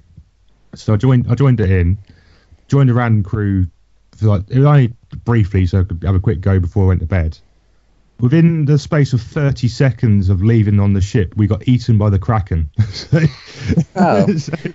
Yeah, which is a thing in the game. There's a big octopusy squid thing that just engulfs your whole ship, and you've basically got to try and beat it, and we didn't know how to do it. So one of its tentacles grabbed me. I was threw me in the air, and I got stuck in midair, like I glitched out massively. Couldn't move other than move my head to look around, and it wouldn't like let me go or anything. I was completely stuck there. So I just turned it off, went to bed, and was like really, really frustrated with it, if I'm honest. This was like midweek. I've not been playing any games since then. I was really annoyed, but I got to Saturday morning, and I thought I'll give it a go because it might be a bit quieter now. Servers might be working. So this is like 3-4 days later. I'll get on 8:59 in the morning. Start it up. I'm back in. I was started in the game. I'm in. 9 o'clock. They closed the servers again. Not open until 2 o'clock in the afternoon.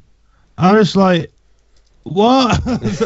Oh my god! I'm just like one of the most unlucky players of this game ever, or I'm just in the most awful situation ever. I can understand, like, it's the first like couple of days you've had a few issues, servers, because lots of people trying to play at once. Fair enough. Okay, it happens. But it was like a week and a half until I could actually join a game. It's like trying to play Salmon Run on Splatoon 2. It's few and far between. Exactly, yeah, something like that. But I'm like, I paid £50 for this game. I've paid full price for it. I haven't been able to play it for a week and a half. But you're not going to give me anything for it. I can't get a refund because I bought it, downloaded it on Xbox. I'm just like, I'm really, really frustrated with it. Eventually managed to get to play some games this week with a few friends, and it's a really good game. It's a really enjoyable game. Don't get me wrong. I like the whole sailing and things like that on it. It's really enjoyable. It's not, especially with 4 players in a crew and taking other ships and other like enemies, whatever. But I've just felt so soured by the whole situation at the start of it. I just don't really want to play it now. I just felt really annoyed with it, you know. And I was trying to explain that to people on Facebook and Twitter this week, and it's just like I've got so much abuse for it. I'm like, well, it's just that's my situation. That's what's happened, and that's the experience I've had with it so far. I just feel really sour. Remind me of is it For Honor? I can't remember. It was like a fighting multiplayer game, and they had so many issues and server issues and character glitching, and just people were like, this isn't even worth it anymore. It's so frustrating. I don't know if it's just because we've had so much luck with so many good games on the Switch where you can play straight away and don't have to worry about servers and things, and you know, with lots of like Breath of the Wild and Mario Odyssey recently. But I know Splatoon's had its own server issues in places and things, but that's normally been resolved within a few hours and stuff like that. But it's just so ridiculous that this day and age we are still having these issues. I know, it's just, especially when it's an Xbox second party title, basically. Just to quickly touch on it, I think it's a mix of multiple things. I think first of all, bad luck. I think that's the majority of it. You know, a lot of these online games, they have faults anyway. I remember the Wii U, especially Splatoon, really, really awful. Didn't get to play it at all for like 5 days after I owned it. Ooh. Same with Mario Kart 8, kept getting booted out of that. That was horrific on launch. Like, anybody who says it was great and they played lots of games on launch, you're a liar. But with Sea of Thieves, I've heard a lot of people saying, well, Fortnite works, why doesn't Sea of Thieves work? The thing you got to remember is Rare haven't done a real game in a very long time, and nor have they done any online games really. So it is their first sort of venture at sea. Haha, see what I did there. Wow. So Nice. no, they're new to the whole server thing, and whether or not they've got the backing of Microsoft, they are still their own company. There are still their own legs. So I think it's just the day and age where if you buy an online only game exclusively, just to play online, the first week you're going almost guaranteed to get shafted in some sort of way. Yeah, And I completely agree with you. It totally sours everything, but nothing will ever be as bad as Pokemon Go. Oh yeah. Really? Was it the 1.2 million they lost in lawsuits because of their event that did not work at all? Yeah, it's multiple things. I mean, when that game launched, it was an absolute train wreck, and that was for about a month straight. It wasn't even like a couple of days. It was just, that's the reason I don't play it. Is it was such a unenjoyable start that I lost interest, and internet tariff. But Sea of Thieves is kind of the same thing in my eyes, and I could completely be wrong, and I'm happy to say that I could be. But I think any sort of online game is almost destined to have a bit of a rough start. And even though I think you're entirely right for criticizing it, and entirely right because it does put you off, and I've just admitted that about Pokemon Go myself. At the same time, it's one of those awkward situations where they're not really going to know what's going to happen until they released it. The betas went well.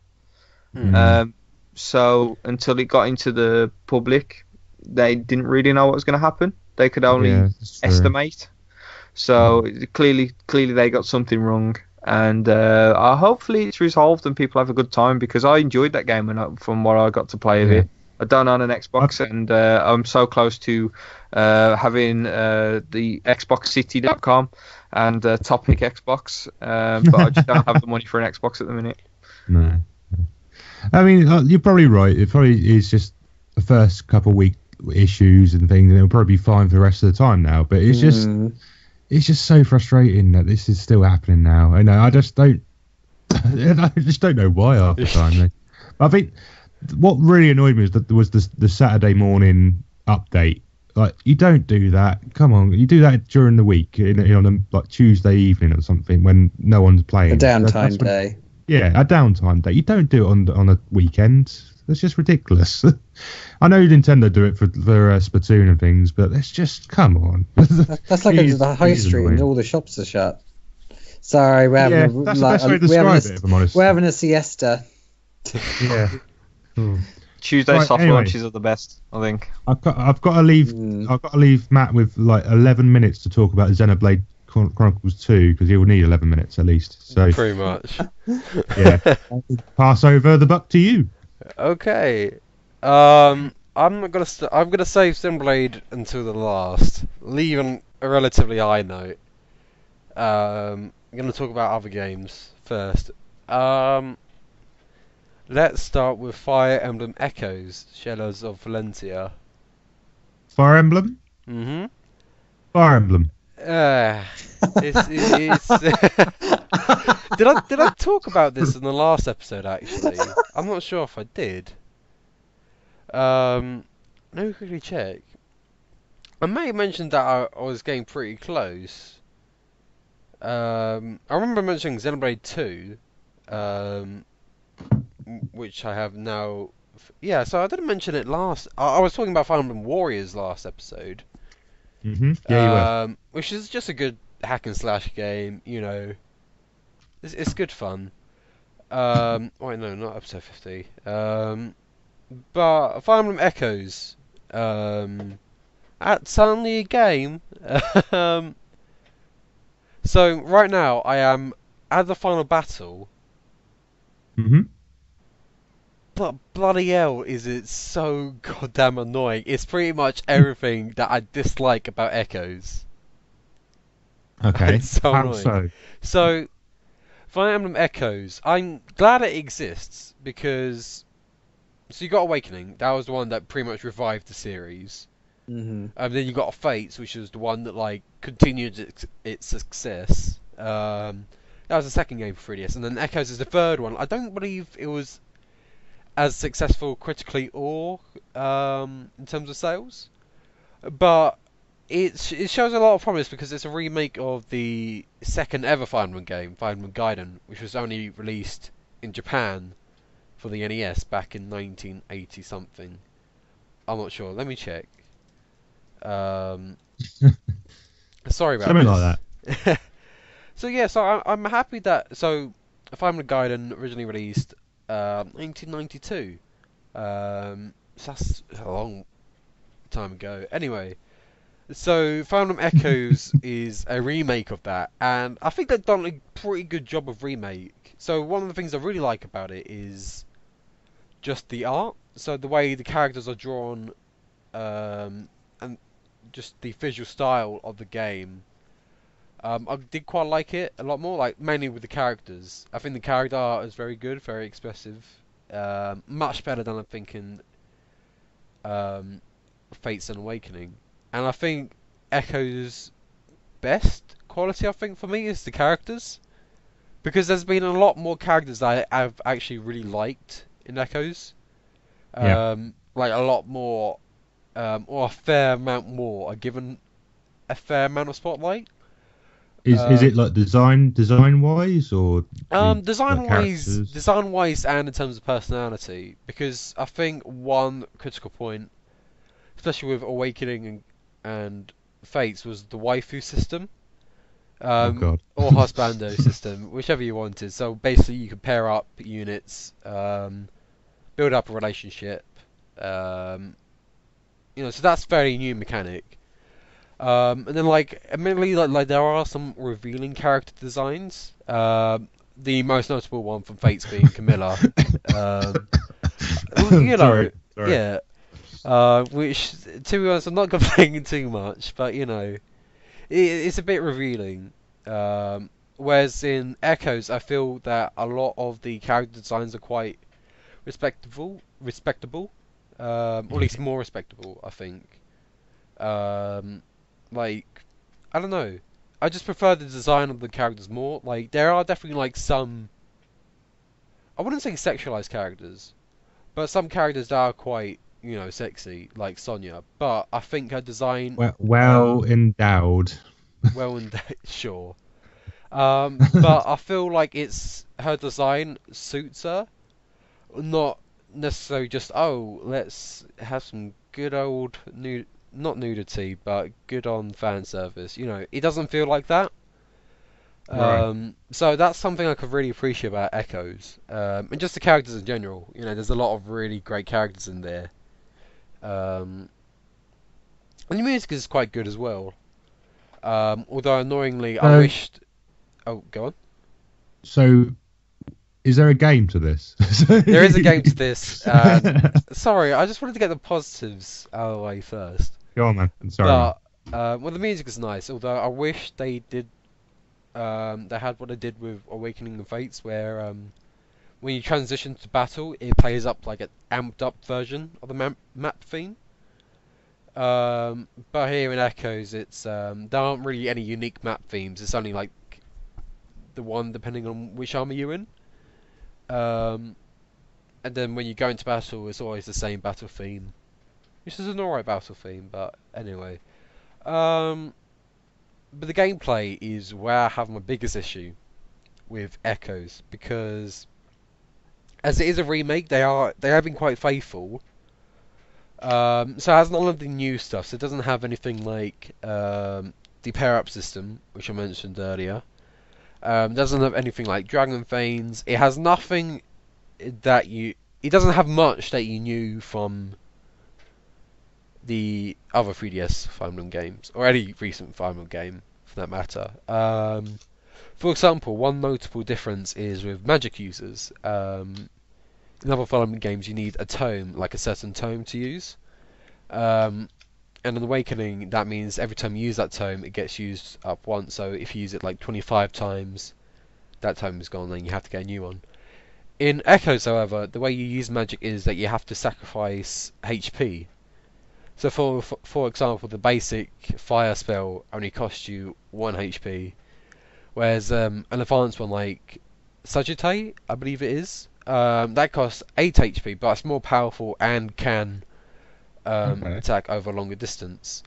So how much HP do you start with from your character? Just as an example. I'm not sure. It depends on unit to unit. Some mages can have a lot of HP. I'm not sure. It's hard to describe. That's quite unique though. I've never really heard of anything like that. So the magic system, I don't have too much of complaining about, but it's more of the fact that like, for pretty much all the other characters, you don't have a lot of variety in terms of battle. So basically, all you could do is, so you can equip one item, and one item only to each character. So it could be like an accessory that gives you like bigger stats, so you could equip shields to certain characters to raise the defense. And the way they attack is just with a normal attack versus defense stats. I'm not explaining this very well. I'm sorry. I need to get my thoughts on paper, really, for a review.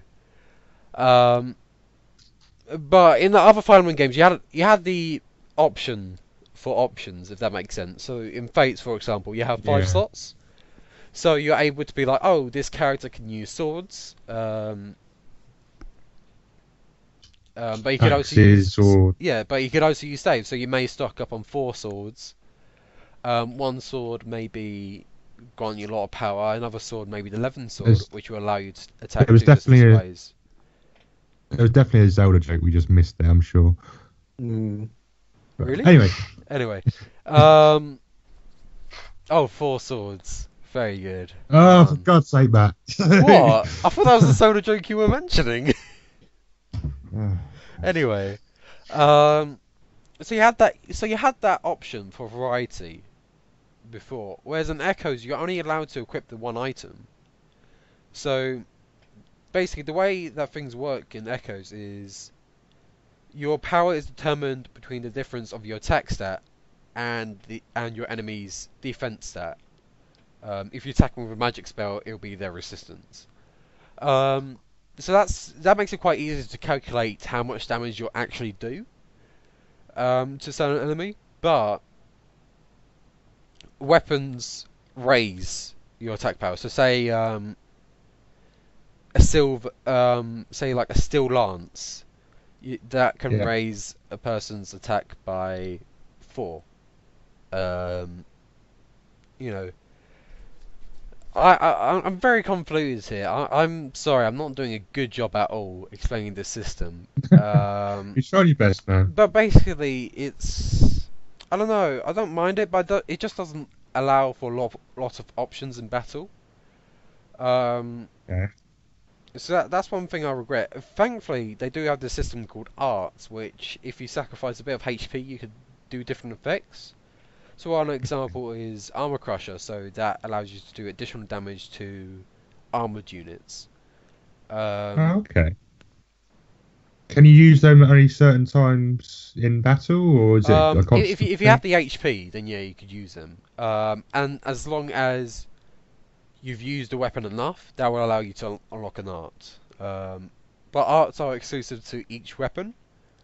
So say if you unlock the Armor Crush art with one weapon, but then you upgrade to another weapon, you can no longer use that art. So that's a bit annoying. The other thing I have is, granted, I am playing on hard mode, so it may be different on the normal difficulty. But I found it very hard to come across actually more powerful weapons, which is very annoying going into the later game. So for example, I mainly have steel weapons, which is mainly the base ground. But as you go into later games, pretty much all the enemies have silver weapons, which are of course more powerful. But there's no way to buy silver weapons at all. You can only upgrade your existing weapons, or be able to forge it into new weapons. But that's very rare. So So whereas compared to Fate's Awakening, you could just buy new weapons if you had the money. Oh, the other thing about Echoes, which I'm a bit mixed on, is the fact that the weapon triangle isn't there. So before it was swords beat axes, axes beat lances, lances beat swords, but in Echoes, none of that is there. In fact, you don't get any axe users on your team throughout the game. Okay. Actually, one thing I did sort of like as well was the story. I found the story quite interesting. It wasn't really anything like, nothing mind-blowing, but it gave you reason enough to keep on playing, I feel. Yeah. And it's told between... But I won't be, because it's Fire Emblem. It's good. Well, actually, I wouldn't really recommend Echoes. I'd say Fates would be good. Hopefully the Switch version will be great. But I don't know. Anyway, so yeah, you're in control of two armies. So one is with Ulm, who's a country boy, and he's fighting to oppose the Rebellion Empire from taking over his homeland of Sophia. The other one is Celica, who senses that the Earth God, Earth Mother, whatever, Miller, isn't as strong, so she senses that, and she goes out to find out what's been going on with Miller, and return her to a temple. So you got like these two stories going off. They do co-align with each other, and they each own their own separate armies. Anyway, what was I going to say? You completely lost yourself there. I have. Well, I haven't been doing. I'm not very interesting with this. I'm sorry. But yeah, I think. Do you enjoy it, Matt? It's been a mixed bag. It's been a mixed bag of experience. I would recommend it for hardcore Fire Emblem fans to see what it was like. But personally, I don't find it to be as good as the other ones. I mean, this is where I was getting to. So it just has really sucky enemies, if that makes any sense whatsoever. So right. So the thing that annoys me a lot is you only have so few people, and you can only upgrade so little of them. In actuality, and by upgrade I mean upgrading the weapons. You can upgrade the classes, which is quite useful. And thankfully it's easier than it is in Echoes, because I mean it is easier than in past Fire Emblem games, because you don't need the Master Seal to upgrade classes. You only need to level them up and get them to a temple.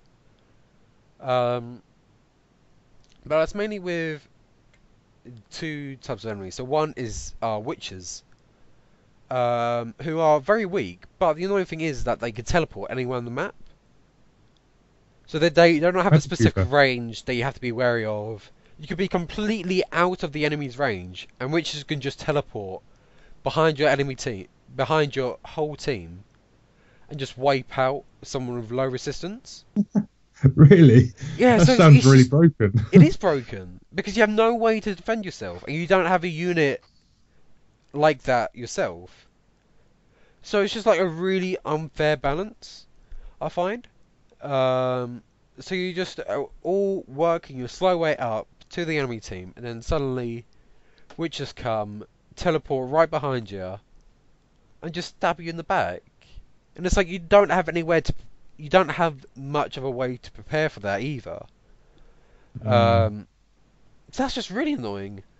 Your voice just cracked. I know. I'm sorry. Sorry. That's so funny. Yes. Yeah, so the other one as well is with Cantors, or pretty much any enemy that can summon other units. So of course magic takes up HP. So of course when they summon, that takes up HP, which should be fine. But they are always standing on the healing tile. So whenever they use their magic, so say a Cantor uses magic to summon other units, which can then just come out to attack you. It's like, okay, if that raises a challenge, you know, that's cool.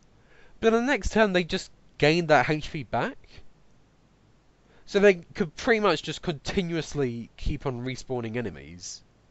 Yeah. until you reach them, which is just incredibly annoying. You know, because you're spending all this time just working up, and then the enemy team is just whittling you down bit by bit, and the only reason you survive is because your leading units are just such beasts. They could just pretty much just plow through it by themselves. Yeah. But for your other units, Is that? Oh. Yeah. Are you enjoying Fire Emblem or not? Yes or no? It's been a mixed bag. I need to write a review to get my full thoughts on it. That was Matthew Gibson speaking about Fire Emblem Echoes for 25 minutes. No, it cannot be 25 minutes. Very much I'm was. sorry. 25 minutes. I'm sorry. You played other games though, Matt. Should we talk about those? I'm sorry. Right. Celeste. Celeste is a great game. Crikey. It's sadly not on sale on the Nintendo eShop for Easter. No. But it's just I can't say much that hasn't already been said. It's such sadness, Jack. No. No. I was tempted to pick it up. I must admit, I've been told really good things. Definitely. Like if you like platformers in any shape or form, definitely pick up Celeste. Because his main thing that hooked me was the story. It's mainly just about a girl like conquering her like anxiety and depression by climbing the mountain. It was a really unusual story from what I've heard. Yeah, it's a great story. Not many characters, but they are quite cool characters, I think. But yeah, so I really like the story in it. The story is quite good, and that's a lot of its charm, I feel. But of course, its main drawing is just its superb, like gameplay. So the way Celeste moves is that you could jump, you could wall climb, you could wall jump, but she also has a dash, which you could use in mid-air as well, and that's essential. So those are base moves, but like it's just everything that revolves around that moveset flows so damn well. So in every chapter, in each of the 7 chapters, a new mechanic is introduced, and it's just used so brilliantly. It always keeps. In what terms? They explain one of the mechanics. So one in chapter 2 has certain blocks, and if you were to dash through them, you keep going with the dash. It doesn't make sense at all. So yeah, so it's just like I haven't really explained this at all. I think I need more time. I fear I've took up too much time, so I may get into this a bit more. Maybe with a review, because I definitely want to do a review of this when I get back into writing. But yeah, definitely pick up Celeste if you haven't. If you like platformers, definitely pick it up. It's such a quality game. Brilliant design all around. Xenoblade Chronicles 2, I finished it. I pretty much went through my thoughts last episode. But yeah, if you love RPGs, get Xenoblade Chronicles 2. It's just such a great game, a fantastic soundtrack, an interesting story as well. There have definitely been some bits where I feel the cutscene went on for a bit too long. But it's good. Definitely another one that I want to do a review of. Anyway, I've been going on too long. I have actually got a quick question on Xenoblade 2. Okay. So I played Xenoblade 1, and I would say 50% of the time I enjoyed it. So my issues with Xenoblade 1 were it felt like, even though it was a big open world map, it was sort of, should we call it the open world RPG Crazy Taxi, where you were just running after an arrow. Yeah, so like, why are you hoping for something more like Xenoblade Chronicles X? So I brought X but didn't play it. So is 2 the same as 1, where you're sort of chasing an arrow? 2 is pretty much the same structure as 1 in terms of moving around the map, which personally I don't have a problem with. Because I'm someone that, like, just wants to go on with the story. If I want to sidetrack, I'll sidetrack. There is a fair amount to see if you go off the beaten path. But yeah, to answer your question, it is very similar to Xenoblade Chronicles 1 in that aspect. Yeah.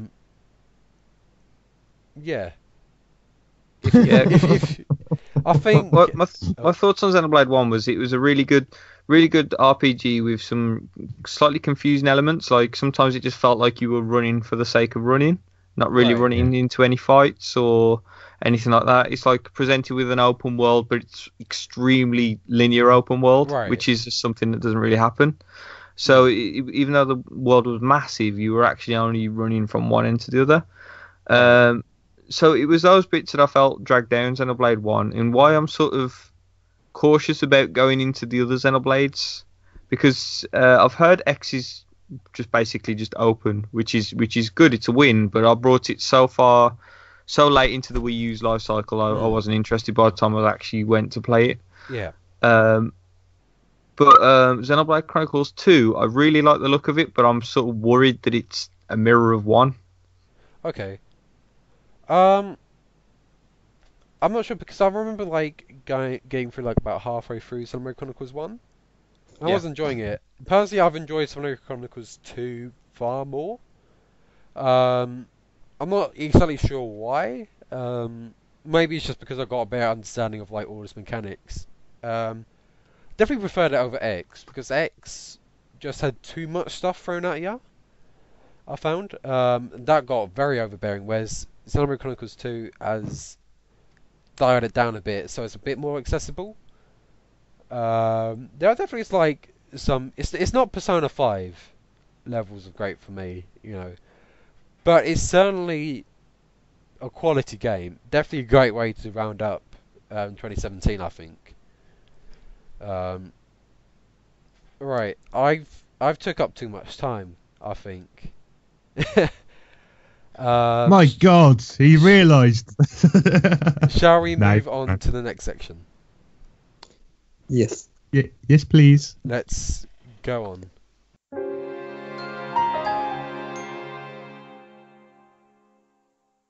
So this is the shout-out section now. Gary, as a guest, would you like to be the first one? Yeah, sure.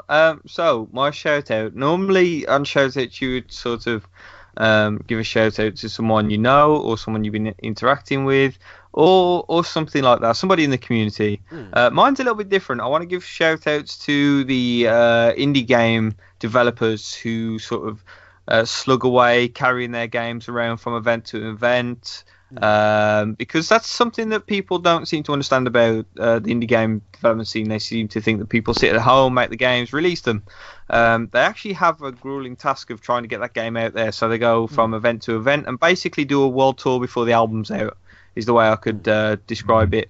And I've just come back from Insomnia 62 at Birmingham NEC and got to play some great games. Now, Insomnia wasn't really like jam-packed as much as like the later shows in the year. I'm sure Insomnia 63 will be the bigger one, which happens I think August-ish.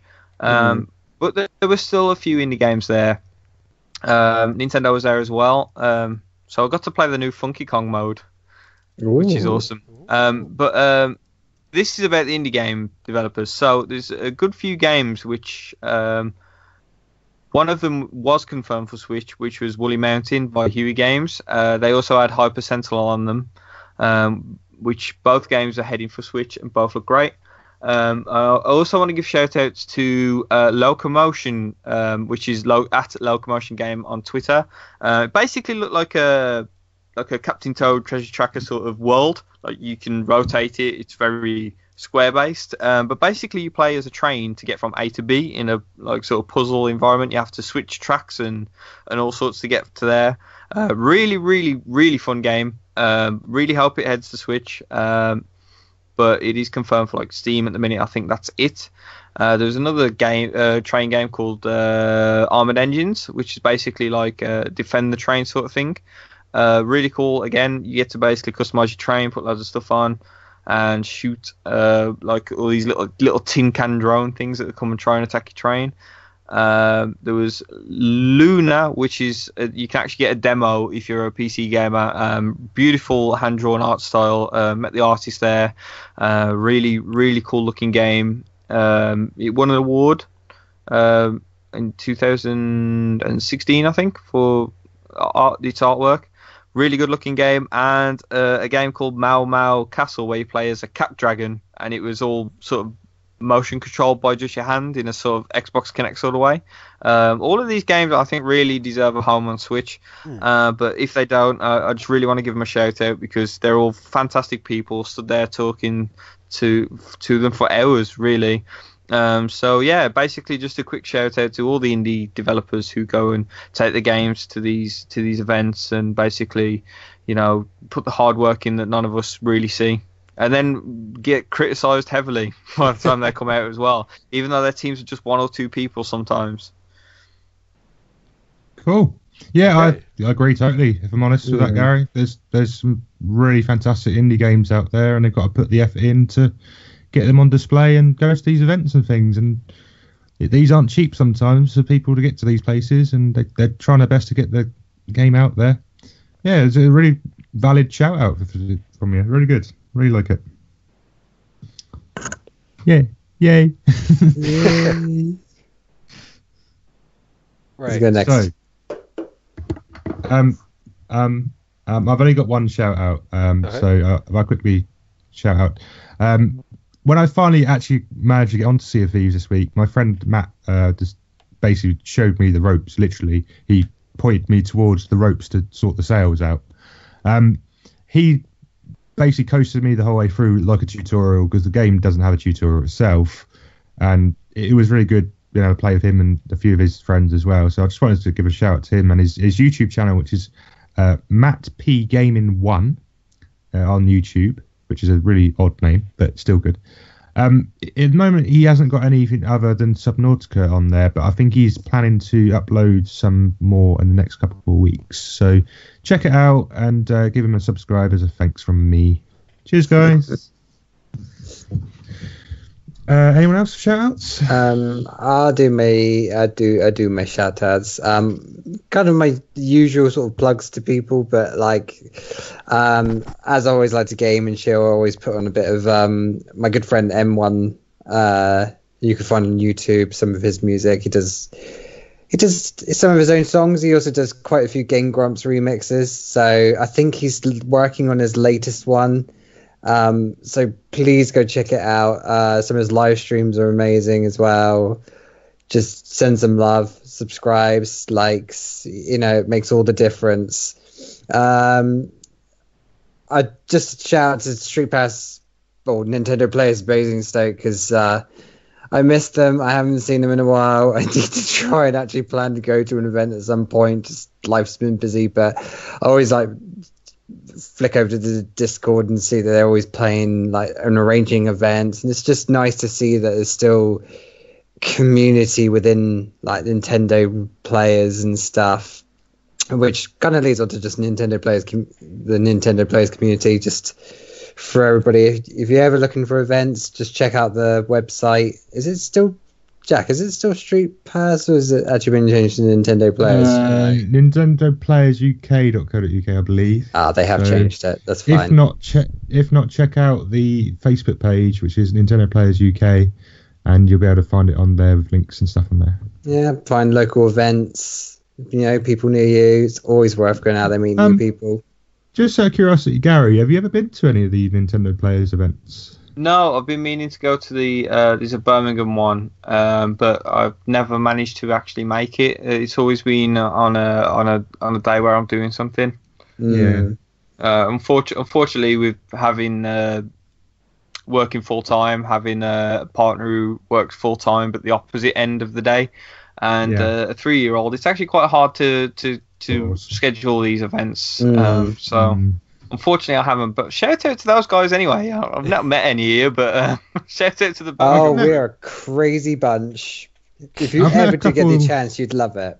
I think your little would love it as well. Yeah, definitely. I'd highly recommend if you get a chance. But I've met a couple of the Birmingham group before because we went up there for a massive event, one for Smash Bros when it first came out. I missed that. Yeah, some of the guys there are pretty cool and stuff. So it was fun to meet everyone. But I know there's a lot of East Midlands sort of groups and things around that area who are quite often doing events like all over the place from as far as like Leicester way and back towards sort of Birmingham, north of Birmingham sort of way. So yeah, there's a few groups around there if you get a chance. And like I said, look on the website. There's all sorts of groups all around the country if you are anywhere else around the UK. So exactly. And also in America, there's quite a few groups as well that seem to have popped up every now and then. So worth having a look if you're over that way and have a look if there's any local events for you. Cool. Matthew, have you any shoutouts? No.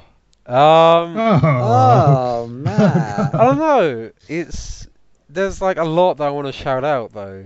That's the thing, because there's a lot of really cool people making a lot of cool content, and there's me just being like, yeah, I'm just doing jack shit, even though I really should be doing something. How about leave my shit out of this? All the lovely little people who do listen to this podcast. I always do that, and they're great. But yeah, I was like, the way I thought you guys were mentioning, like more so like anyone in particular, because I have too many of that. I don't know. Anyway, I'm being weird. I should stop that. But yeah, as I guess a shout out to all of you guys listening to the podcast. I've always done spoiling the show, and of course, to Topic Nintendo, Gary Gray, and Nintendo Village. Thank you. Nintendo Village is great, by the way. I keep watching every video on there. It's so professionally done at the moment, and I'm really enjoying the reviews as well. So yeah, seriously, we've got some really good shows on there at the minute. I don't know if you guys have listened to Mouse Bites, but you should definitely listen to those guys. Yeah, Mouse Bites is the Disney podcast like thing that they're doing, aren't they? Yeah, it's really cool. Yeah, they're playing through like the Disney games throughout the years. I did listen to a couple of theirs. I listened to the Tarzan one because I've played a lot of that game. Yeah, there's some really interesting perspectives on how to play through. And if you watch the YouTube version, there's also like a playthrough on the actual video as well. So it's worth having a look on there if you get a chance. So yay! Thanks for coming on, Gary. Say that again? Thanks for coming on, man. Oh, cheers. Sorry, I've like half listening out for the family behind me. Don't worry, we can't. Coming to boot them out. They're after it. Yeah, they boot me out in a minute. Yeah. Yeah, you've been a great guest. Thanks for coming on. No, thank you guys. Hopefully, I'll be back again soon. Hopefully. You're most welcome. Of course. We'd love a returning guest. You can go and watch the Sonic episode on Topic Nintendo, which I talked about Sonic for a while. Yeah, when I get my ass in gear and start creating content again, obviously you guys are welcome to do whatever it is I'm doing there as well. We should do a Minecraft Let's Play. We should do that. Perhaps definitely should. Join then. Everybody should. Yeah. All right. The whole world will max out a room, maximum TNT in bedrooms. Oh, Jesus Christ. Tempted. Right. Before we wrap up, Gary, name 3 or 5 characters you want to see in Smash Brothers for Switch. Oh, God. Oh, wow. Better be quick. Doshin the Giant. Yes. Ooh, fair choice. Shout out to Ollie. Robo. I think you can see that I'm just trolling here right now. And you know what? I honestly don't have any idea. Everybody wants Goku. Not Goku. We'll go Earthworm Jim. Earthworm Jim. Wow. Yes. I have not heard that suggestion before. Well, Alex Kidd, he's got like a giant fist. Wow. Or Echo the Dolphin. Echo the Dolphin for Smash. Well, you mentioned You mentioned Crazy Taxi earlier, so it's like Axel or something like that. Surely, it's like. And you can have the Offspring as their music in game, you know, because obvious reasons, you know. Final Smash, Crazy Taxi. You'd make me cry. If I heard the Offspring in Smash, I would cry. Yeah, be awesome. Be awesome. Happy tears, obviously. Oh yeah. Yeah. Yeah, Smash Bros is a kind of a strange one because people want a lot of weird characters like Shrek. Oh, God. No, they're memeing. memeing. They don't generally mean that. Yeah, like Goku's a cool character and all, and yeah, I do think he would fit in, but at the same time, I think that there's like a wealth of old characters that would be better. Like even stuff like Dig Dug. Like there's so many characters out there. Pretty good. I'd like to see Bub and Bob, was it? The Bubble Bobble guys, the dragons. Ah, the little dragons. Yes. Yeah, I would like to see a lot more history. Even Scrooge McDuck. I'd rather see Scrooge McDuck than Goku. They did a remake. That could work. Yeah. With a little pogo stick move. And also, like, you're getting a lot of Shovel Knight ones and stuff. I understand Shovel Knight not being in there because, in all fairness, like, it's more of a celebration of games as a whole, really, as like a history. I think Shovel Knight's I would love him to be in there. Do not get me wrong on that one. But at the same time, I think if you start opening the doors to indies, then it's going to be really convoluted and just confusing. I think Shovel Knight would work well though in the game. I think but this is where Brawlout needs to step up to the plate and be the Smash Bros for indies. Yeah, that's true. I mean, they were in Rumbo as well with Shovel Knight. Yeah, they worked out well. I'd rather see a indie focused Smash Brothers than the indies coming into Smash Bros. Basically, is what I'm trying to say. Be its own thing. Yeah, that's fair enough. No, I agree. Can we wrap up, please, Matt? I need to go. Let's wrap up. Right. Gary, where can people find you? So, people can find me at thenintendovillage.com, which is at Village Nintendo on Twitter. That's where the host of everything is. All of my ramblings and going on and reviews and all that sort of stuff. Whole bunch of shows, whole bunch of article writers and all that sort of stuff. If anybody wants to contribute in any sort of way, there's a contact form, just write out on there, and you're more than welcome to get a response for that. And plan on expanding. So if you're a content creator, you're nervous to start, just give us a shout, let us know, and we will talk it out. Right. I'm sure if Matt's got time, he'll try and put some effort into doing something like that. Hopefully. Yeah. Is that alright? Yeah. Oh, hopefully that's alright. Yeah. Cheers. Go, Matt, go. Thank you. I should just do I don't know. Uni's weird. Uni's horrible. Anyway, Jack, where can people find you? People can find me on the internet at Gorny7789 on Twitter, on Facebook, and if you looking for me on YouTube, youtube.com/Gorny7789. Sam, where can people find you?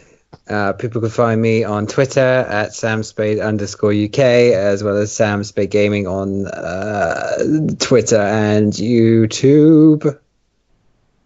And where can people find you, Matt?